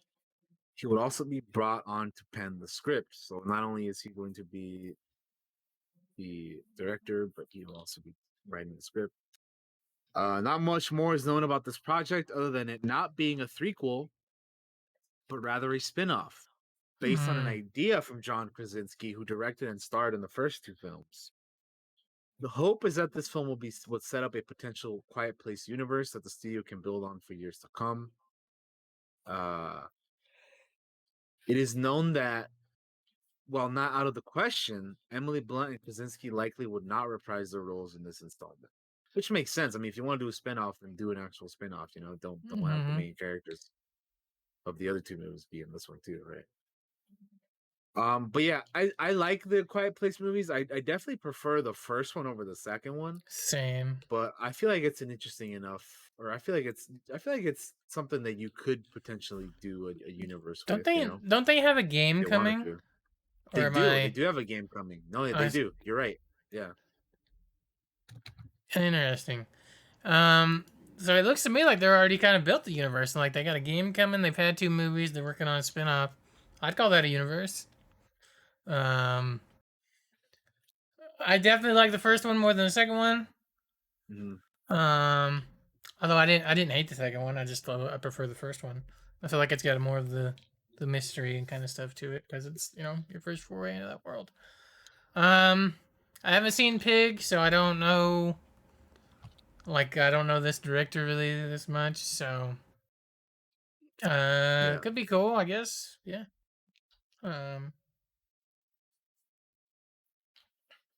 Yeah, it could be interesting. There's just not a whole lot to add because like we just don't know a whole lot. We don't have a lot of information on it. It's just like they're doing a spinoff based an idea off of John Krasinski, but we don't know what that is. So it's kind of hard to give it anything. They don't even have a script yet because they're gonna bring this guy on to direct or just write the script and to direct it. So we'll see. I mean, I like the first movie enough, so if they can do something like kind of like that, then that'd be cool. But obviously, you don't want to make it just a copy of the first movie. But yeah, I just all I'm trying to say is I enjoyed the first movie more than the second one. So okay, yeah, that's all. Yeah. Also, I just realized that I was like, don't they have a game coming? There's literally says it right in the middle of their article, and I didn't even see it. I'm so blind. Yeah. I'm like, oh, wow. Well, yeah, so no, that but tells you how goofy I am. They got two movies. They're working on another movie and a game. So they're building up. They're building up something. All right, cool. Well, I have nothing more to add on that, so we can move on. We can move on. Leslie Grace has given us the first look at her Batgirl costume for the upcoming HBO Max film. Let me get this up for you guys. So we have the look at the Batgirl costume. I think it looks pretty decent. It definitely looks like the comic book version. So I mean, I have no issues with it. No, not really. I need to see it in action, like moving and stuff. But yeah, I think it looks okay. I think it's like a basic, Batgirl outfit. There's nothing like super crazy, like cool about it. But and there's nothing that I'm like, wow, that looks terrible. It's fine. Mm-hmm. Looks fine. So yeah. Honestly, it looks like something that'd be easy for people to cosplay as, to be honest. Because yeah, it does. That's what I was sitting here thinking. I was like, that would be very easy for somebody to be able to do a cosplay of. Some things are complicated. It's like essentially it's just like a purple jumpsuit with like a belt and like a holster on the thigh. and then you got obviously the bat symbol on the chest, and then you got like a yellow cape, and then you just need the cowl and some gloves. Like it's not, and the boots, which we can't see in the picture, but like it's Yeah. yeah, it doesn't seem like it'd be super crazy I to think it looks do, fine. but yeah, I think it looks fine. Um, the film will debut exclusively on HBO Max, and it'll be one of the first major DC properties to be on there. Like I said, exclusively. So yeah, cool.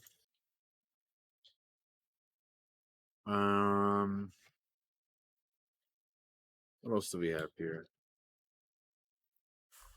The next thing that we have in the news is Spider-Man Across the Spider-Verse will have, or each dimension will have its own art style, says Chris Miller. So they were being interviewed, or Phil Lord and Chris Miller were being interviewed about the new movie. And they were avoiding any questions of whether or not they talked to Zendaya and Tom Holland about the new movies, but they did share some other things.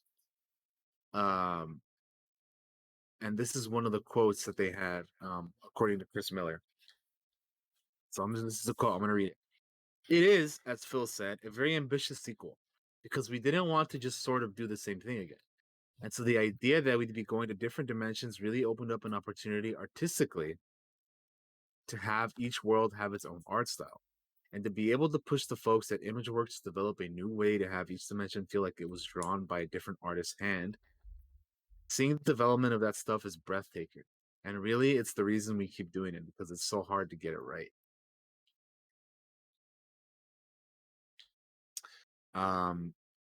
They described their work on Phil Lord described their work on Across the Spider-Verse as well as their other work on projects like The Mitchells versus the Machines as attempting to push animation in directions it hasn't gone yet.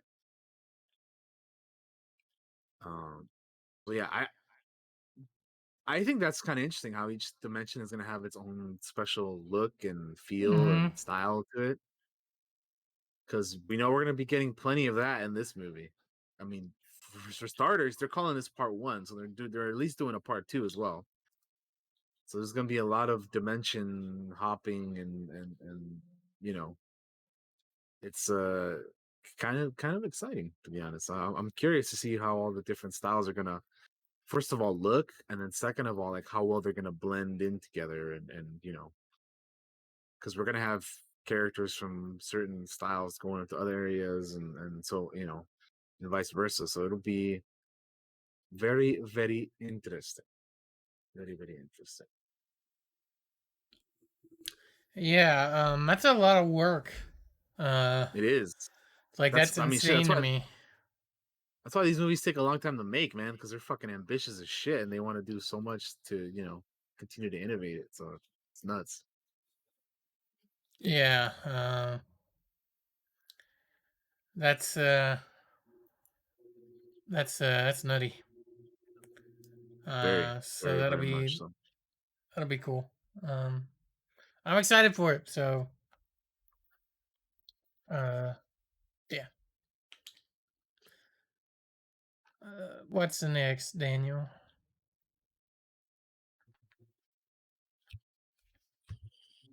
Next up, Black Panther: Wakanda Forever is going to resume filming next week with Letitia Wright.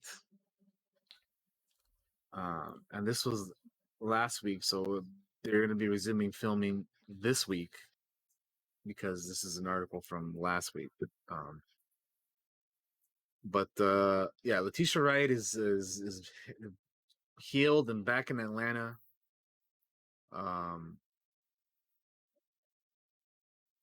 Several of the cast and crew tested positive for COVID-19. And they're scheduled to resume filming this week. For sources say will be about 4 weeks. And then earlier also earlier as in like last year, Letitia Wright suffered an injury while filming a sequence on a stunt rig that had to shut down production in late November. And obviously, they did what they could without her for a while. But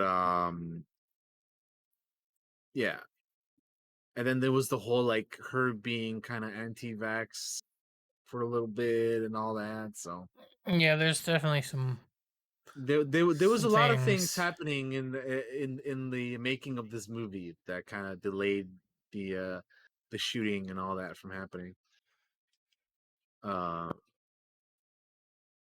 and then also apparently Winston Duke, who plays M'Baku, negotiated a hefty raise for his return, due to what is being described as an expanded role in the Panther mythos. What that expansion looks like is unclear, but I think what would be smart if they did is I think what a lot of people have been saying is if they made him the new Panther. You know what I mean? Yeah. I think that would be the way that they should go about I it. definitely think he's a really cool. I thought he was really cool in the movies. Like I Yeah. enjoyed his character. So that'd be cool if he kind of got expanded in there a little bit. Like it's hard to talk about this movie because like uh we lost Chadwick and like and like it's like what do you do and it's just You know what's crazy. crazy is that it's almost later this year. It'll be 2 years since he's been gone, man. I Yeah, can't even. That's nuts, dude.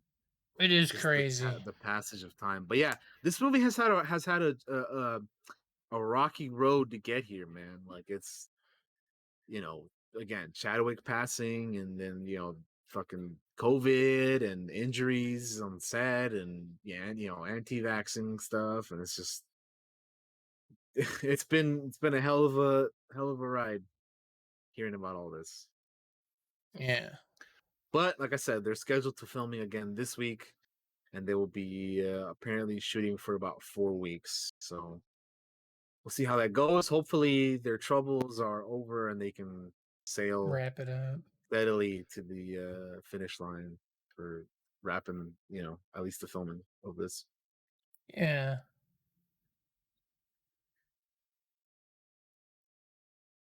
The last piece of news, if you don't have No. anything else to add on to that, the No, last I don't thing I have have anything here is else. is also Marvel news. And it is just that the Marvels has landed Laura Cartman as composer, and she previously did work on the Marvel's What If. How do you feel about the? I know we are kind of talked about. Well, we not kind of. We did talk about What If because we had an entire episode on it. But Mm-hmm. how'd you feel about the score for that? From what I remember, I From liked what you it. remember, So yeah. yeah, I remember All right. liking most of the music. Well, she will be returning to the Marvels to do music on that as well. So That's cool. that'll be cool. Yeah, I like the What If score. I thought it was good. So that's this is good. This is good news. She also, for those of you wondering who are, you know, wondering what else she's done, she also did the music for HBO's Lovecraft Country. So if that gives you a little bit more optimism, then there you go. But anyway, that's the news for the week. That's the news, Uh, ladies and gentlemen. that is what we're going to wrap it up with. Um, And we're gonna take a break yeah, because I need a quick break, and then we will come back, yes, and we will be talking about the movies we watched because we did a retro rewatch this past week. yes. And So the main it was a topic. movie I've never seen before. It was a movie that I had seen parts of, but never all the way through. But we'll definitely talk about that here. But yeah, coming back from our break, we're gonna be talking about the Eternal Sunshine of the Spotless Mind. So stay tuned, and we'll be back in Yeah. a bit, and you will talk about what we thought of that movie. So We'll be right back after this, guys. Don't go anywhere.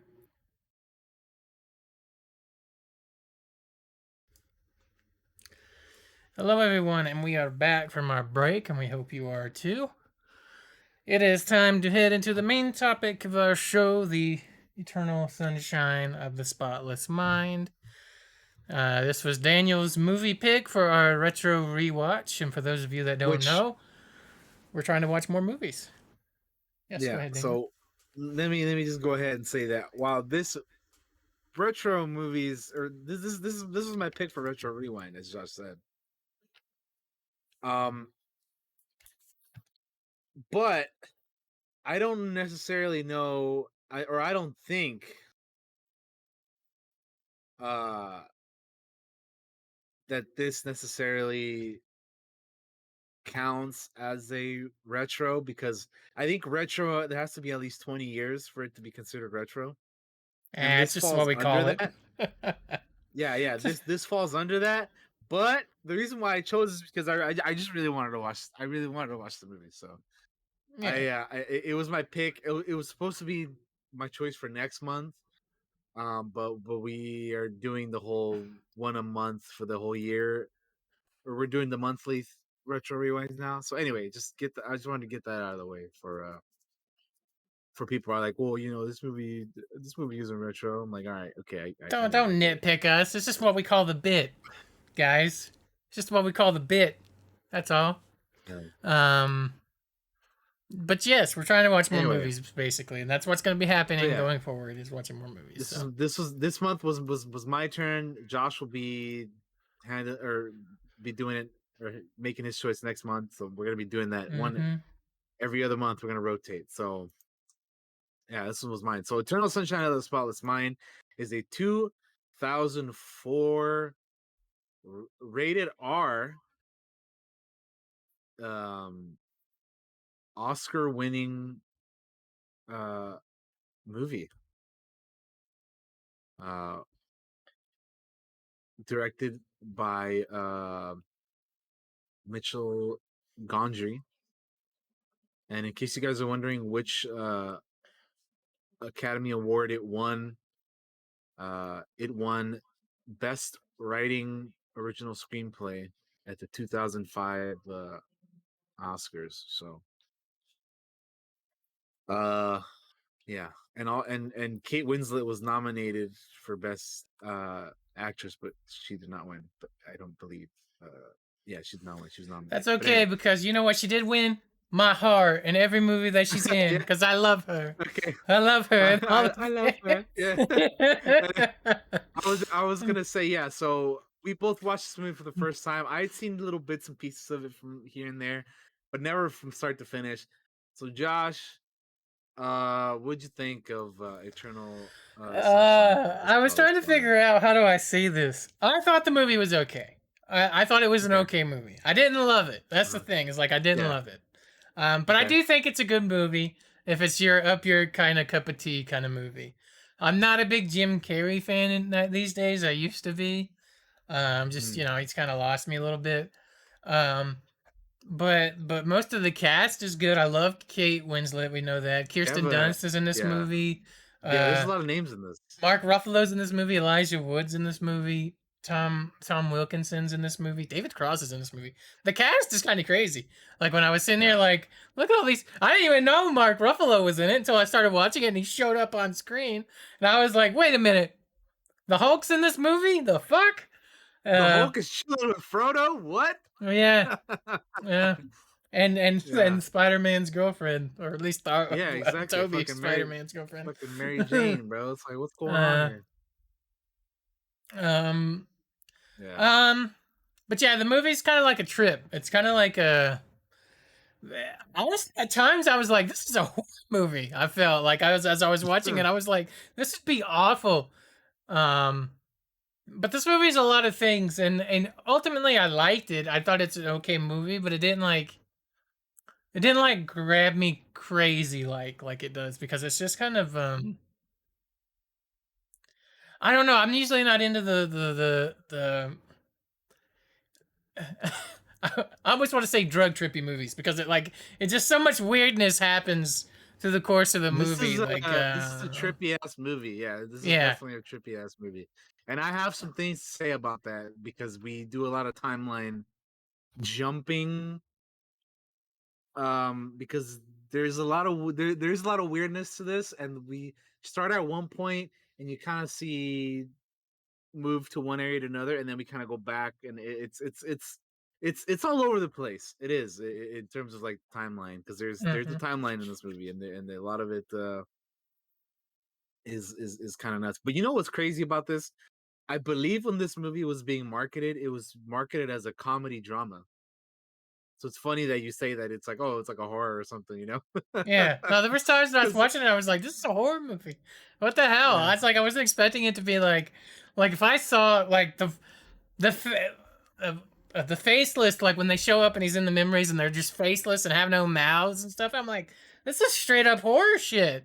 And he's having to listen to them as they talk about erasing his memories and how he's yeah.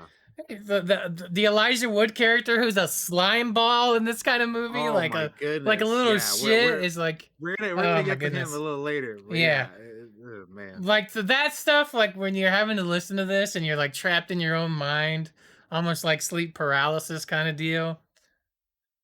And then there's just some weird shit where he's like, we'll get into it, I'm sure, as we go through. But like when Yeah. he flashes back as a kid under the table, but it's really giant, normal sized Jim Carrey just shrunk down, and it's just weird. The whole movie's kind of weird at times. But yeah, Daniel, please, whatever you want to talk about it, please. So You drive the discussion on this one. yeah, so there was a lot of things that I felt in this movie. Like I definitely felt Joel on a lot of aspects, on a lot of things. I'm like, man, I completely feel you on that, man. I understand it. Hmm. Um, Clementine, the character played by Kate Winslet, is quite something. She's a little wild, but also adorable in moments. It's a little, it's just, and I was just thinking, like, how nice must it be to just be able to act silly with somebody like that? You know what I mean? Like, they just what when they were just like chilling in the snow, and like just, when it was just Hmm. them, both of them together, um She's very yeah, it just, spontaneous, very yeah, oh spontaneous kind yeah, of character. yeah, Um, um living in the moment kind of character. yeah, but as I was saying earlier, like there's a lot of the order of events of this is crazy, because we start out the movie with them kind of meeting each other, but in reality, that moment is the moment where they meet again after Hmm. they've both erased each other from their own minds. So it's kind of, again, going back to the trippy aspect. This movie's fucking trippy, man. So these two characters erase each other from their minds after being in a relationship together, and so a lot of this has to do with Clementine's hair. Clementine's hair, um, really, I noticed is because her hair changes every color. So, or it has, there's four different colors of her hair throughout this movie, and each one embodies and signifies a different spot in their relationship, and of the actual like um like seasons, like the seasonal time that we're in the movie. So for example, um her hair is significant because the color shifts and guides us into not only Joel's state of mind, and the seasons of the year. Like for example, when her hair is green, that means we're in spring. If her hair is red, that means we're in summer. If her hair is orange, it means we're in fall. And when it's blue, that means we're in winter. And I'm gonna get a little bit more into that here in a bit, but um yeah, I just there was like, I'll get into that here in a little bit more detail, but I want to talk about some other stuff before we get into that real quick. Like there were some moments in this movie like where I did definitely like understand Joel when he's like, when he's talking to her or whatever, and he's like, well, he's like, my life isn't all that interesting, you know. And I was like, Yeah, man, I feel you on that, because sometimes like dude. you know Hmm. you're talking to a girl, and she, she wants to know things, and you're just like, man, I have nothing to say to you because, or not really that, but just like, man, I my life is not interesting. I don't have anything exciting to tell you about. You know what I mean? So Yeah. so I definitely felt him on that. It's just like I don't, because I've definitely gone through that before in the past, personally. Like I can say, like for me, I've definitely gone through that where it's like, it's natural and just normal for when when you're talking to a girl that she wants to know about you and then all this stuff. But it's just like at the same time, I'm just like, man, what do I say? Because there's nothing interesting going on with me. So Yeah. I definitely felt that. I definitely felt that for sure. Um, yeah. Also, uh, just the thought of Bruce Banner, fucking the Hulk, and Frodo talking about stealing a girl's panties Oh my god. while Jim Carrey is fucking laid out on the fucking bed, just like and then like not only that, but it's like then you have again Mark Ruffalo and Kristen Dunst eating fucking food off of a plate that's on his body while he's just fucking on the bed, like Uh-huh. and then they're like dancing on him like The half naked and dancing? shit. When they were doing that, I was like, what is this movie? I was like, this Fucking is so weird. trippy and weird, man. And they're like fucking on the side too, man. Because at one point, fucking Mark Mhm. Ruffalo and Kirsten Dunst, fuck, and it's like, man, fucking the homie Jim Carrey's over here just passed out, fucking getting his memories erased and shit while he's dealing with this, you know, traumatic experience of like, you know, I'm reliving his memories, but also being like, yo, wait, I don't actually want to erase my memory. I love this girl too much. I don't want to. I can't do this. I Mhm. changed my mind. Um, yeah, it's crazy, man. And then like it's just weird seeing all his memories, especially as he tries to like hide her in all of his, if that makes sense. Mhm. Yeah. It's yeah, the whole, and then like you said, like anytime he goes in his memories, he like sees himself from like an out of body experience. Like he sees himself there, and he's like sees the people talking to him while he's, and then yeah, the faces all scrambled up and messed up and what Yeah. it's pretty nuts, man. It's pretty nuts. Yeah, it's trippy because they're like erasing his memory, and he's like forgetting these things, and because he's forgetting these things, you can't see their faces, and Yeah.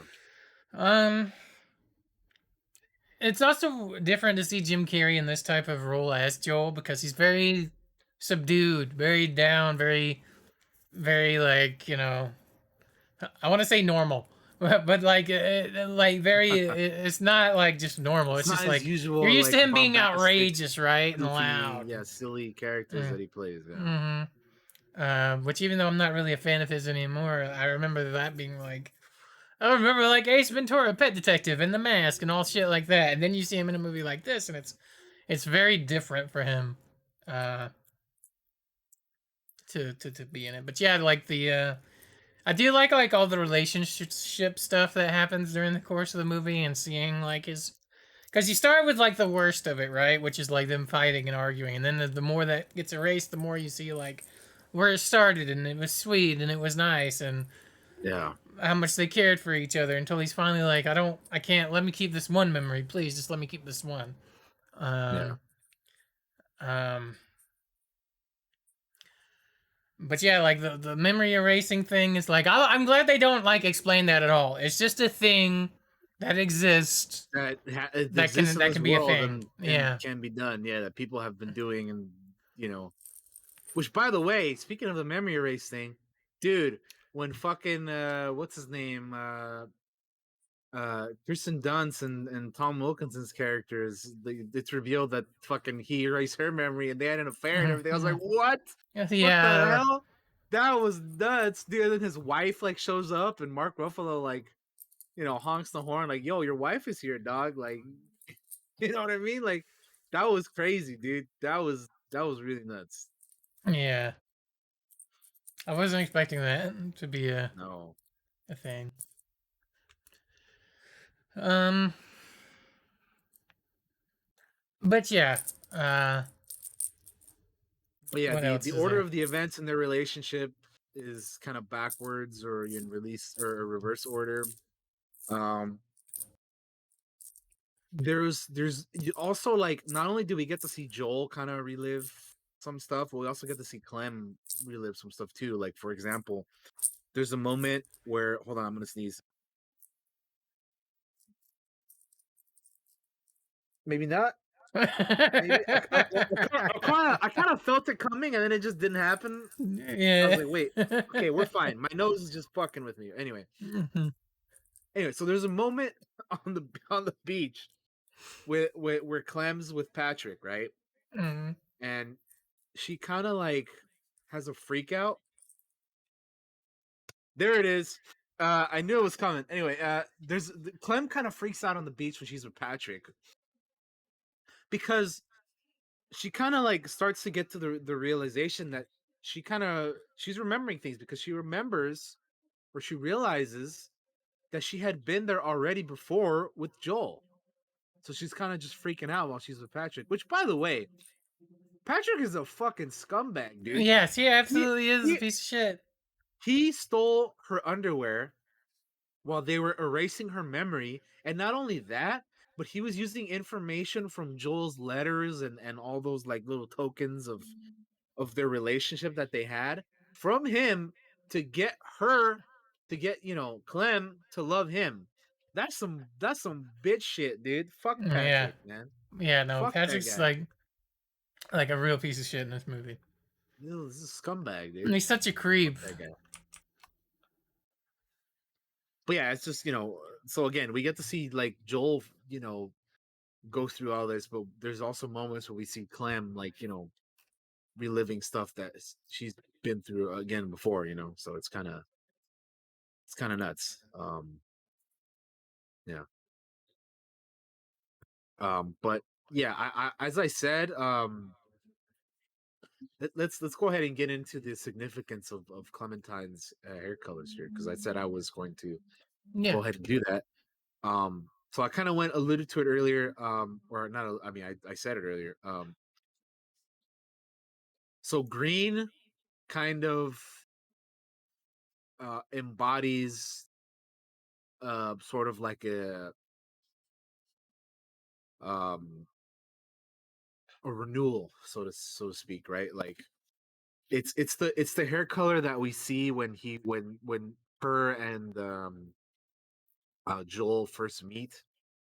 Um, when they're on the beach at the beach party or whatever the hell it was that they met, and it also signifies kind of like Clementine providing a fresh start and like a promise of something new or new adventures to Joel, after we saw that Joel was kind of having issues with Naomi, his previous girlfriend that he talks about. Um, and that's how he sees her, as somebody that can kind of revitalize his life and bring him a fresh start to what he was currently going through. And then red, when her hair color's red, we're in the summertime, and it kind of like signifies the like honeymoon phase of a relationship, that kind of like what like the strongest point of like when you're in a relationship with somebody, like that like fiery love when you're like Yes. when it's like fresh and before you get into too much history with one another, and it's also the color that we see in the visions or the flashbacks or whatever you want to call it, when he realizes that when he's erasing his memory that he doesn't want to erase her. It's that deep passion and love that the fiery red is what that is. And then orange, when we see her hair is orange, it kind of signifies or embodies the falling, so to speak, much like orange is the color of the fall or the autumn Mhm. season, much like the leaves falling during the fall season, it also embodies the falling of their love. Um, it's the color that we see her have on her hair when they have their argument, and when Joel was like, there's a particular scene in the movie where he's like, "Oh, this is the." I forget the exact wording, but he's kind of like something along the lines of, "Oh, this is the perfect ending to this piece of shit story," that kind of scene. So it's like, it's meant to like signify the falling out of their love, as well as the fall of the leaves and the trees and the season and all that. And then lastly we have blue. So blue embodies kind of, it's like, much similar to like winter, and like how things freeze over and things like that. It's their love is freezing over as well. um Living things die, much like the death of their relationship. When he sees her, the one of the first times we see her with this blue hair is when she has already erased him from her memory, and it's when she gets kissed by Patrick, if you remember, for the first time, when Mhm. he walks up to the bookstore or whatever, and he's like, "Oh, she didn't even remember me or recognize me. Like is she fucking with me?" Kind of, when he was saying that. Yeah. Um, so it's we see her with that hair after, she's already erased him, and now he's attempting to do the same. But there's something else significant about her hair, because it's not all blue. There's like a patch in like her, like it starts like in her roots, that's kind of like a brownish, if I remember correctly. The point is, her hair is not all blue. There's like a patch of like brown in her roots, but that's also significant because it also is relevant to the fact that, you know much like the melting of the snow, it isn't over yet. Like their love isn't over yet. Like Mhm. there's, I guess probably the best word to use here would be like like a hibernation kind of sorts. Um, if that makes sense. Um, and yeah, and it all goes back to like when they first met again on the train, right? Like they, it's blues, but there's like the bits of like, you know of the brown in there, so it's kind of like meant to spark a little bit of hope that, even though they're in this cycle, it's never, like, I guess, truly over, and maybe like, even though they've been through some fucked up stuff, and some toxic things of their relationship had to die, maybe this next time around they Yeah. they will, make it work somehow, because they're starting kind of fresh, because I guess they both kind of like like slightly remember each other, but even though they don't necessarily um remember. This movie is trippy, man. Like, just talking about Mhm. it in my own head, I'm trying to like say it as least confusing as possible, but I feel like I'm failing even there, It's because it's a hard movie to it's explain. You kind of have to it's see it. trippy, yeah. Yeah, Um, it's very trippy and very thought provoking, and all that stuff, and yeah, mm, it's nuts, dude. It's pretty wild.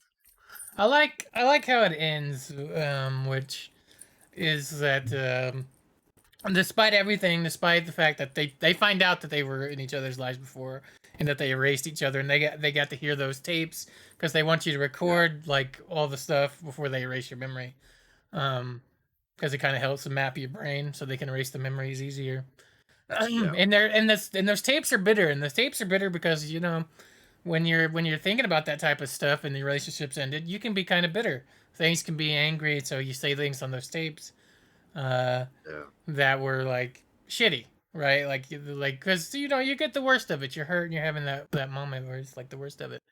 And like they hear those tapes at the end, and despite everything, they kind of get a second chance and try to have a second chance and have another go around, which is nice. I like that it's an uplifting ending and not like a shitty ending. Um, or when I say a shitty ending, like a heartbreaking ending, you know, that kind of ending. Because I like happy endings. I like the idea that yeah, they have another shot. You know, is it gonna work out? Who knows? But they get another Who chance knows? at it, But they got another another swing. shot. Yeah. Like sometimes that's all you want's another chance. You know, Yeah. to have another chance to For sure. say something that matters this time that maybe you didn't before, Yeah. or you know. I definitely felt that because there's some things that yeah. I'm Yeah, like, man, you know, if only, but yeah, yeah. that's for sure. They definitely like I said, for me, there's definitely some things that I wish that you know Mm-hmm. in my own personal life that I Same. could go back and change and say they were different because you know it's always easier to look back at a relationship once it's Mm. over, you know, Yes. and you're like, man, because in the moment you're kind of just like you're feeling things and you're thinking things and all of it is not always the smartest or wisest or you know the best thing you could do, but Mm-hmm. you're in the middle of it, you're in the heat of it. It's always easier to look back after it's all over and be like, man, I fucked up there, or I should have said this thing here, or you know, Yeah. maybe I didn't do everything I could have there, you know. So Yeah. you know, that's just the way it is, though, man. You can't. You can't you can't watch this movie and not think about your past relationships, romantic or otherwise, too. Yeah, Because I mean, there's friendships. I wish I could say things different or done things different, as well. But this movie really makes you think about that kind of stuff. Like, man, I wish I could change that. Or I remember yeah, for this and I sure. wish I hadn't said that. Or I wish I'd said this instead. Or you know, any number of things. So it makes you. This movie definitely makes you think about those kind of past relationships in Absolutely. that way. Um, um, and that's why I think it's a great movie. Personally, for me, it was just an okay movie, but I actually do think it's a great movie for Yeah, people.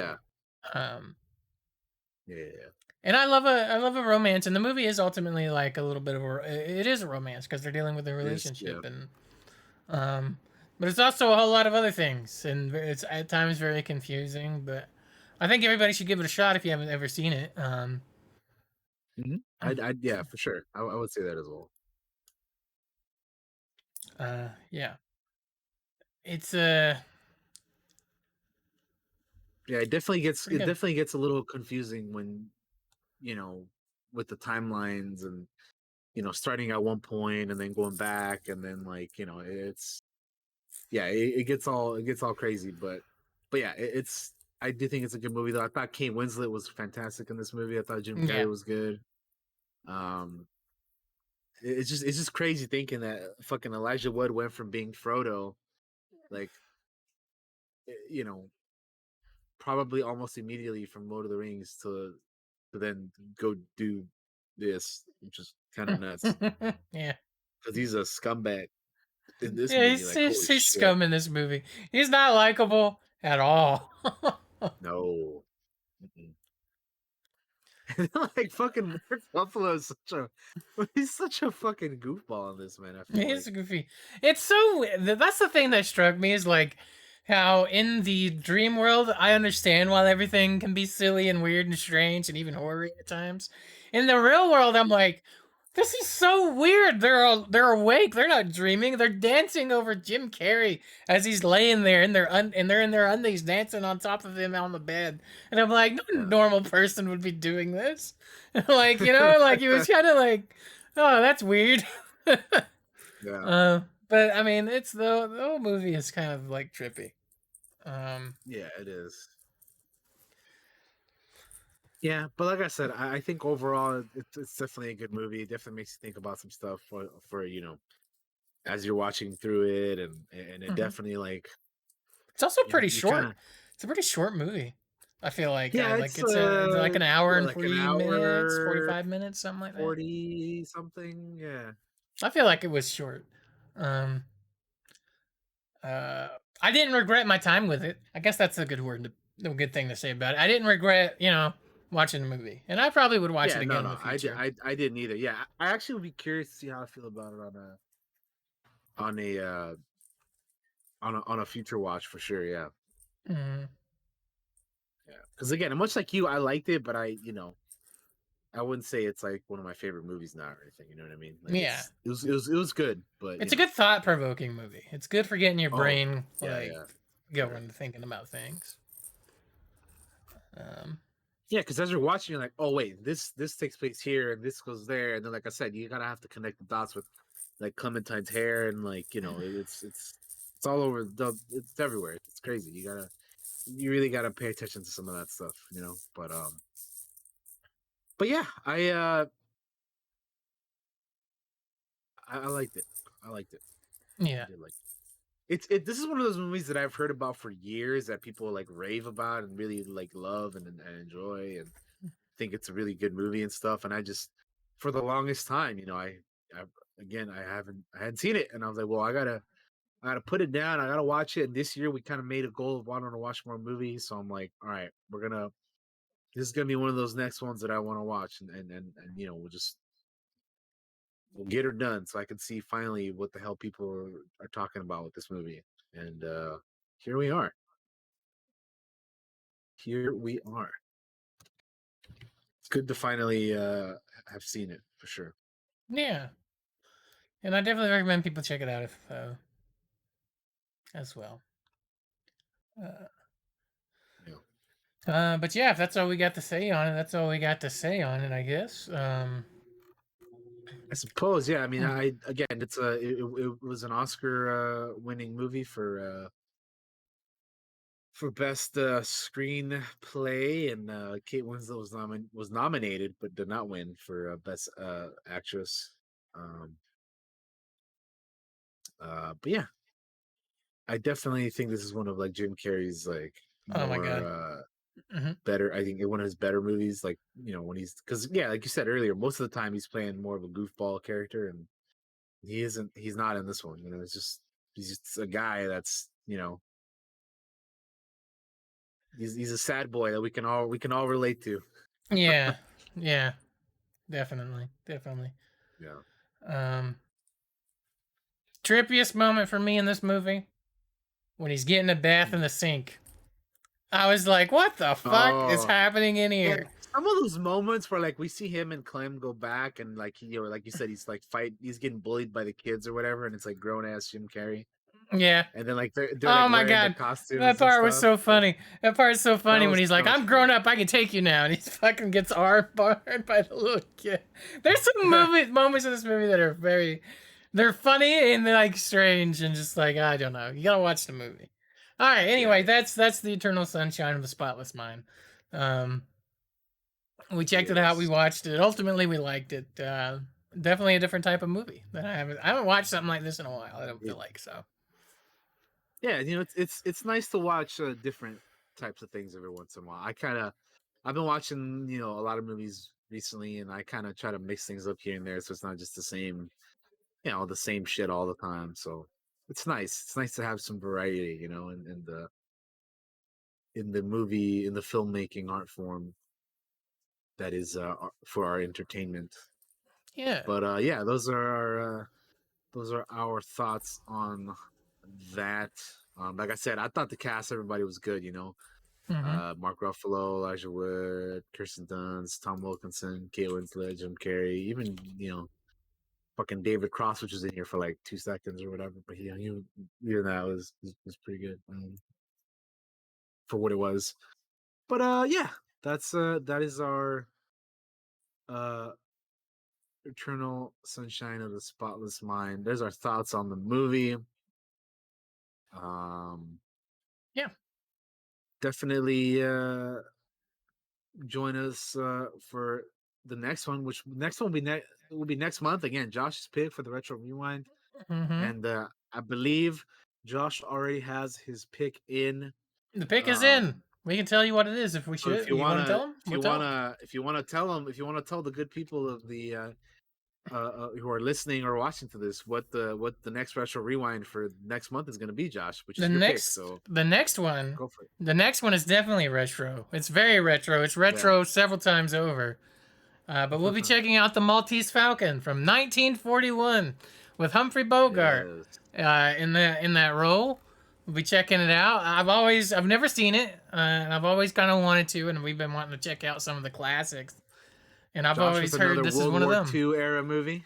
Yeah, we're going back to the 40s, baby. We're going to a noir film. Not only that, not only another World War II movie, but another Humphrey Bogart movie. Yes. Which I'm all about. I like watching a lot of these. I want to watch more of these old school movies, man. Because yeah, I mean, you I do just look at too. the poster and right away you're like, yes, that is. And then like this is a noir crime film, so I'm ready, dude. I definitely will be looking forward to checking that out next month. So Yeah, that's gonna like be I a said, lot of fun. that's Josh's pick for next month. Join us then for that. But coming up for the for the next episode next week, we're gonna be doing some more D&D world building. Yes, so I think we're gonna make a weapon or an item or something. We'll think of something. D&D we'll world building part 5 next week. Yes, sir. That'll be fun for episode 105. So thanks for joining us, everyone. We're gonna it's go time ahead for and the end of the show. Let's go ahead and do our out goodbyes. of here. I'm gonna throw you up, Daniel. You're up. You're on there. All right. Hello. Thanks for watching. Quite a bit of news we had today. It was a fun episode though, as always. Like I said, join us next week for D&D World Building Part 5. That's gonna be fun. It's been a little bit since I've done anything with D&D. That'll be cool. Coming up on stream, Josh and I are gonna be doing a co-op of Dying Light. So come check out our channels tomorrow. If you're watching this live tomorrow and Thursday. But if you're watching this on some of the other platforms, and we will probably already have done this, or we'll have already played through Dying Light. Well, not the whole thing, but at least we will have started it by the time this is up. So anyway, thanks for watching, everybody. Appreciate you all as always.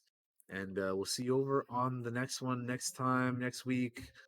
Bye. Have a good one. Peace out.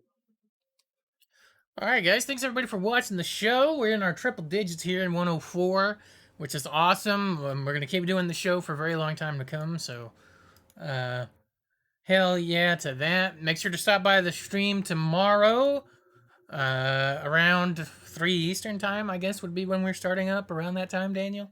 For Dying Light, Yes, sir. Yes, our sir. co-op run.